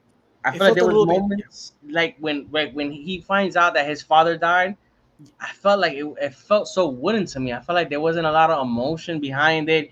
And like if he would have really went all out, you would have saw the camera got in his face. Like you would have been able to see it. But his face was hiding in his mother's chest. We didn't get to see the emotion really come out of him. I didn't really hear it. So I was like, I felt like I didn't connect with his character as much as I really, like you said, I really enjoyed the mother. Yeah. Like I like. What about the tent scene? Did you like the scene of the tent? I enjoyed that scene. Yeah. But I like the for me the scene that I was like, wow, I really like how she's doing it is when Paul has to take the test and she's just waiting outside the door. Sure. You can see like the tremble in her hand and her lips. I was like she really has full control of her body. The actress, I mean. I was like, fuck. I like the parents. I like Oscar Isaac and I like her. I really wanted more Oscar Isaac and more of the mother in the movie. Yeah, for sure. They got their work cut out for them. If you thought the sequel was gonna solve their problems, I'm gonna tell you right now, they got 2 huge ass characters to cast, and if you fuck that up, But the thing is, yo tengo fe. Denis Villeneuve has never proven me wrong. I would argue this is his weakest film almost by default. You know what I mean? It's not like because it was a bad movie. It's because it's half a movie. But I trust in this man and his decision making because he's never proven me wrong. You know? So. I felt like a lot of the characters that they were like boasting in the trailers and everything ended up for me feeling like cameos. Like Batista kind of felt like nothing. Like he basically can't. Zendaya was like a fucking cameo. Fucking damn, I can't believe I'm fucking forgetting this fucking guy's name, yo. Javier Bardem. And Josh Brolin too. Yeah, I felt like they were like, I don't know if they're gonna continue their stories in the second one, but in this one, I Spoiler. felt like we didn't really get a lot of time with these characters. And you know what made me laugh that I've heard about, and it's I guess I understand it in one way, but I know how you can make an argument. There's a lot of people that are Middle Eastern, Yeah. that felt like these people that live in the desert have some kind of Middle Eastern aesthetic. The music has a Middle Eastern feeling, but there were no Middle Eastern actors portraying any of these characters. I see what you mean. Yeah. And I felt like that's for me is just an aspect that I really never even like thought, like that idea never passed my mind until I read it somewhere on fucking Instagram. That's fair. That's a good observation. I always assume that, but will you not agree that at least the Freemen are supposed to be that type of race specifically because they're the minorities? Because I always assumed that Timothy and his family was supposed to be like the privileged people. That's why they were white. Yeah. And then when they're taken down a peg, they have to deal with the Freemen, which is essentially minorities. Because it's like a type of colonizer story.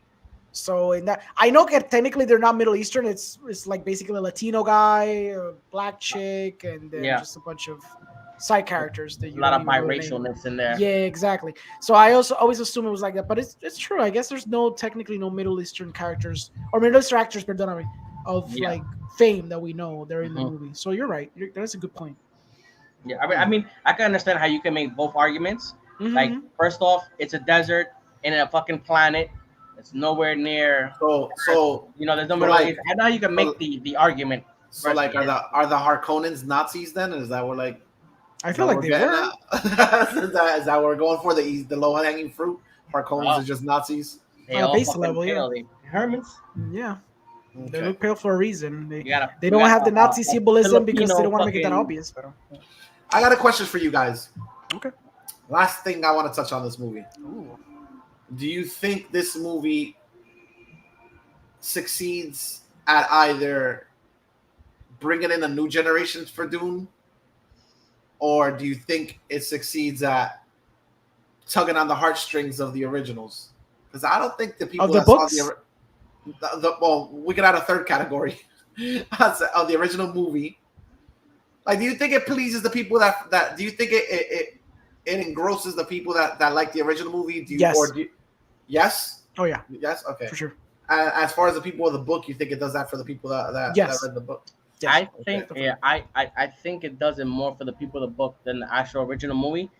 Because I know people that I think the original movie. think this one was more faithful. I've heard that this one is more faithful in the little bit of things it did to the book than the actual fucking the actual. Well, that's why I think there's a lot of people that like the movie that like the book that didn't like the original movie or the series that came after, that are gonna like this movie. But that's why, like I said, I didn't read the book. So there's so many things that are going over my head that I'm not noticing because I don't know what they're supposed to mean.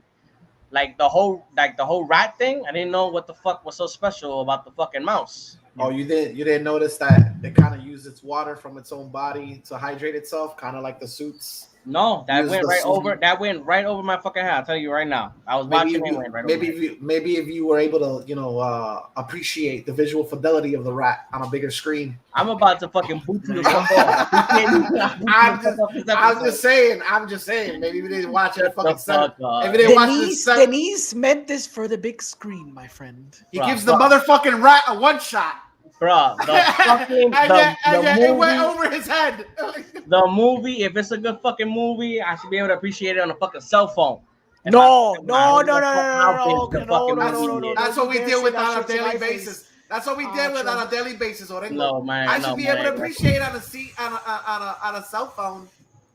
That hurts. I'm going to fucking die on that fucking hill. I don't care how your movie looks visual. Give me a minute, baby. I'm about to go into the thing. I don't care. I should be able to appreciate 2 hours of a movie on a night watch. I don't care how the movie fucking looks visually. For me, more than visual, if the story doesn't catch me, I'm not gonna like it. I don't give a fuck. Oh no, that's a good argument, but there's certain. O sea, it's audio visual. You still have to be able to appreciate the visual level to some degree. And if you see it on a potato, like you're not appreciating half of the movie, regardless de todo. Yo entiendo lo que tú dices de que we got to this point that people give too much power to the visual aspect in lieu of storytelling, and that especially happens in The Island. And créeme que they can give you a 3-hour thesis on that. Pero you cannot deny que, como quiera, it's still an important piece of this. Por eso que cuando yo traje ese argumento, and we did it in the chat, and remember that, like, they went off on me. This whole idea de que I know it's an elitist argument to say that you're supposed to see this on a bigger screen or whatever, but at the very least, you should see this on a semi-big, at least a TV or a laptop. I could even argue a laptop. But you see that on a fucking phone, it starts to hurt me a little bit because there's things that are designed and they're fine-tuned for specific screens that will not be able to be appreciated because the technology is not there to be appreciable. Ya sea los dynamic ranges or, like, for example, you know the scene at the end where Paul and the mother are escaping and the worm comes in. It's toward the end of the movie. The way it's color tuned, I swear that if you see that on a potato, you're not going to see that. And I know it's for a fact because when I did my review of Cinema's podcast, I showed specifically that scene because I loved it so much on IMAX. When I see it on my phone, I'm like, I can't fucking see a thing. I had to bump up the lightness. I had to sharpen it up. I have to do like 1,000 different colorizations to be able to get a hint of that scene that I saw on IMAX. So there is some level where you have to see this at the very least with the specific settings to be able to appreciate it. But I agree, in the end, it is all about the story. I pray to God that with that mentality he has about watching it on the smallest screen possible, I pray to God that something happens and his internet gets bumped down to like the slowest thing possible. And when he wants to watch a movie, he can only see it pixelated as fuck. Yeah. Like they all look like literally like you know, you ever play that game Meat Boy? What is it? Yeah. Super Meat Boy? They're like something cubes. like that. Yeah. All the characters look like 16-bit. 16-bit, Sure. exactly. Yeah.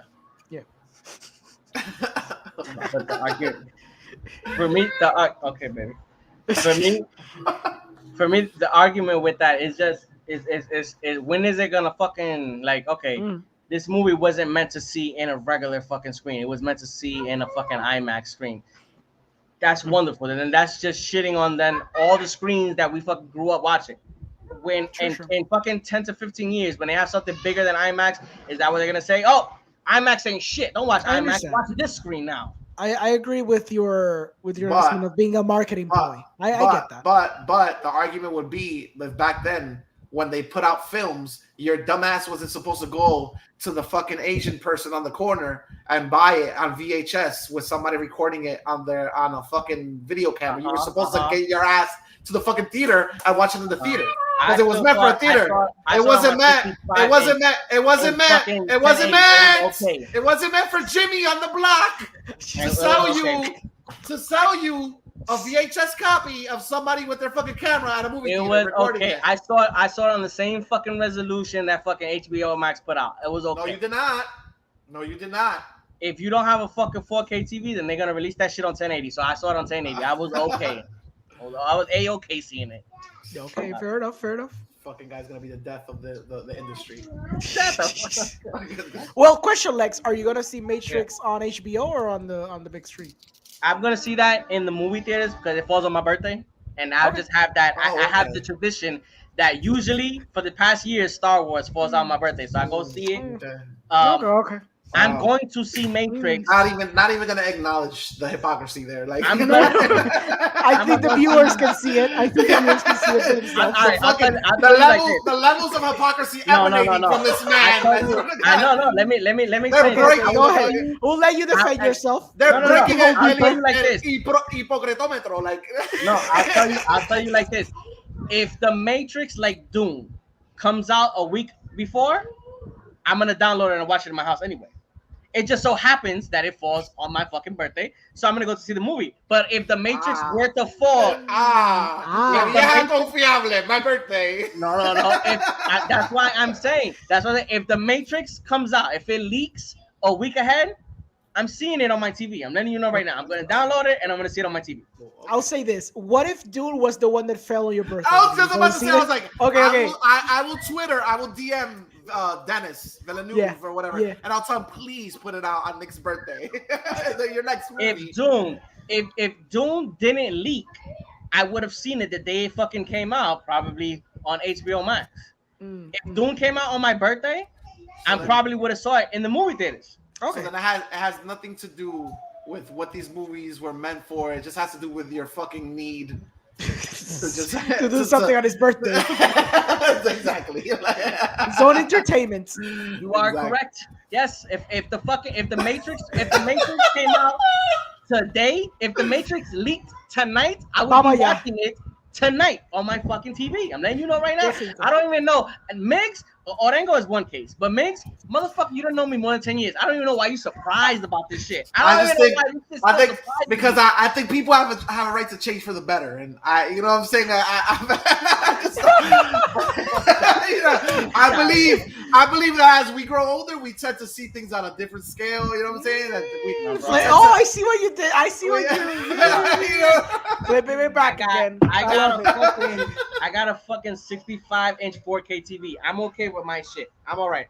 If it comes out, if I can download it 4K, I watch it 4K on my TV. While whipping our dicks out, I got a fucking 75-inch 4K, and I still go to the movie theater and watch shit because I believe in giving my money to the person who put some effort into the goddamn movie. That's amazing, seeing how you used to fucking beat out the Xbox games all the fucking time. That's amazing. Again, as we grow older, shut the fuck up. You know what? Go on. When fucking somebody steals something for the rest of their life, they're known as a fucking thief. You're in the club, bro. You're in the fucking guild of thieves, bro. No. When you're like one of those Bloods and Crips that retire. I'm not a gangbanger no more. I still see you as a gangbanger. You still have a body count. I don't. You know what? I'm not even gonna say the other person because I don't want to get them in trouble. But you know who the fuck I'm talking about. My niggas have a whole carpeta of fucking bootleg ass DVDs. I want to hear that shit. No, I love the conversation we had of piracy versus the director gave me a copy. Remember that one? Yeah. No, man, get the fuck out of here, bro. No, it wasn't the director. It was like the producer, right? It was somebody in the somebody on set. Somebody said gave him a copy of a movie which hasn't It hadn't gone to theaters yet. It hadn't been released yet. No, it was a screening for critics or some shit like that. Oh, okay. Yeah. And he got a copy of it, which I don't think he was ever intended to get a copy of it. He might have access, but he might have access. He does belong. The person said this. But he does belong to the union, though. But so that's a different type.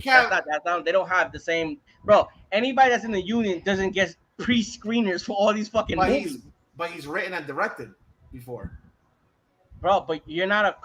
Are you talking about the person we know or the person that gave it to him? No, the person we know. That doesn't work like it. He said it doesn't work like that. Okay. The person, somebody that got it, was like, "Hey, yo, take a copy, enjoy." Look, and then we got to the theoretical. We got to get to the fucking hypothetical of you just pirated a movie. He was like, "No, I didn't." I'm like, that wasn't intended to be distributed specifically to you. Yeah, that's true. that hasn't come out to the general public yet, and you don't necessarily belong. Yeah. So you, my friend, have just pirated a movie. And Lee was pissed. He was like, "Fuck you! I didn't pirate anything." Like, I was like, it was given to me. I didn't go out of my way to get it. So many examples. We were like, if you were in a political position and you took a favor, that's corruption. So technically, you guy. Yeah. Anyway. Was that the last one of the day? That was the last topic of the day, fellas. Cool. Any closing words? Any closing arguments? If you get a chance to see Dune on the big screen, go see it. It's one of those films that the biggest screen possible, and I'm not talking about your local drive-in, bitch. I say it because it is it is a film on a visual scale. It is an epic. It's supposed to be appreciated. You can appreciate much better on a bigger screen for sure. And the sound design and the soundtrack and all that, those elements bode better for a bigger screen for sure. Trying to it's a good remember movie. what's the last thing I saw in the movie theaters. Wasn't it Shang-Chi or I think Venom? it was Shang-Chi, and I think before that it was Tenet. If I'm not mistaken. Okay. The So it last wasn't movie I Venom? did. I thought I you saw wonder- Venom. I still haven't seen Venom. Me neither. So Had you seen? go Let's on. not even go down that road. Oh if no, wait a minute. Wasn't it when you fucking came over that we saw that Vince Vaughn fucking movie about the fucking Freaky Friday shit? No, but you saw Shang-Chi after that. Yeah, No, you but I'm saw saying Shang-Chi after el otro Tenet. día. What? Oh. I'm talking about after Tenet. After Tenet came out, that fucking Oh, Freaky yeah, we Friday saw- movie came out. Yeah, that's we what I saw saw. Freaky Friday, I yeah. saw Shang-Chi and that shit. Yes. It's Choices. funny. Yeah, that's what I was about to say. well, I was gonna say, that's funny who you give your money to, but technically I treated you to that movie, so it was my fault. It was slim pickings at the moment. Like we just wanted to go to the fucking movie theaters like the old times. You know what I'm saying? Aww. That's sweet.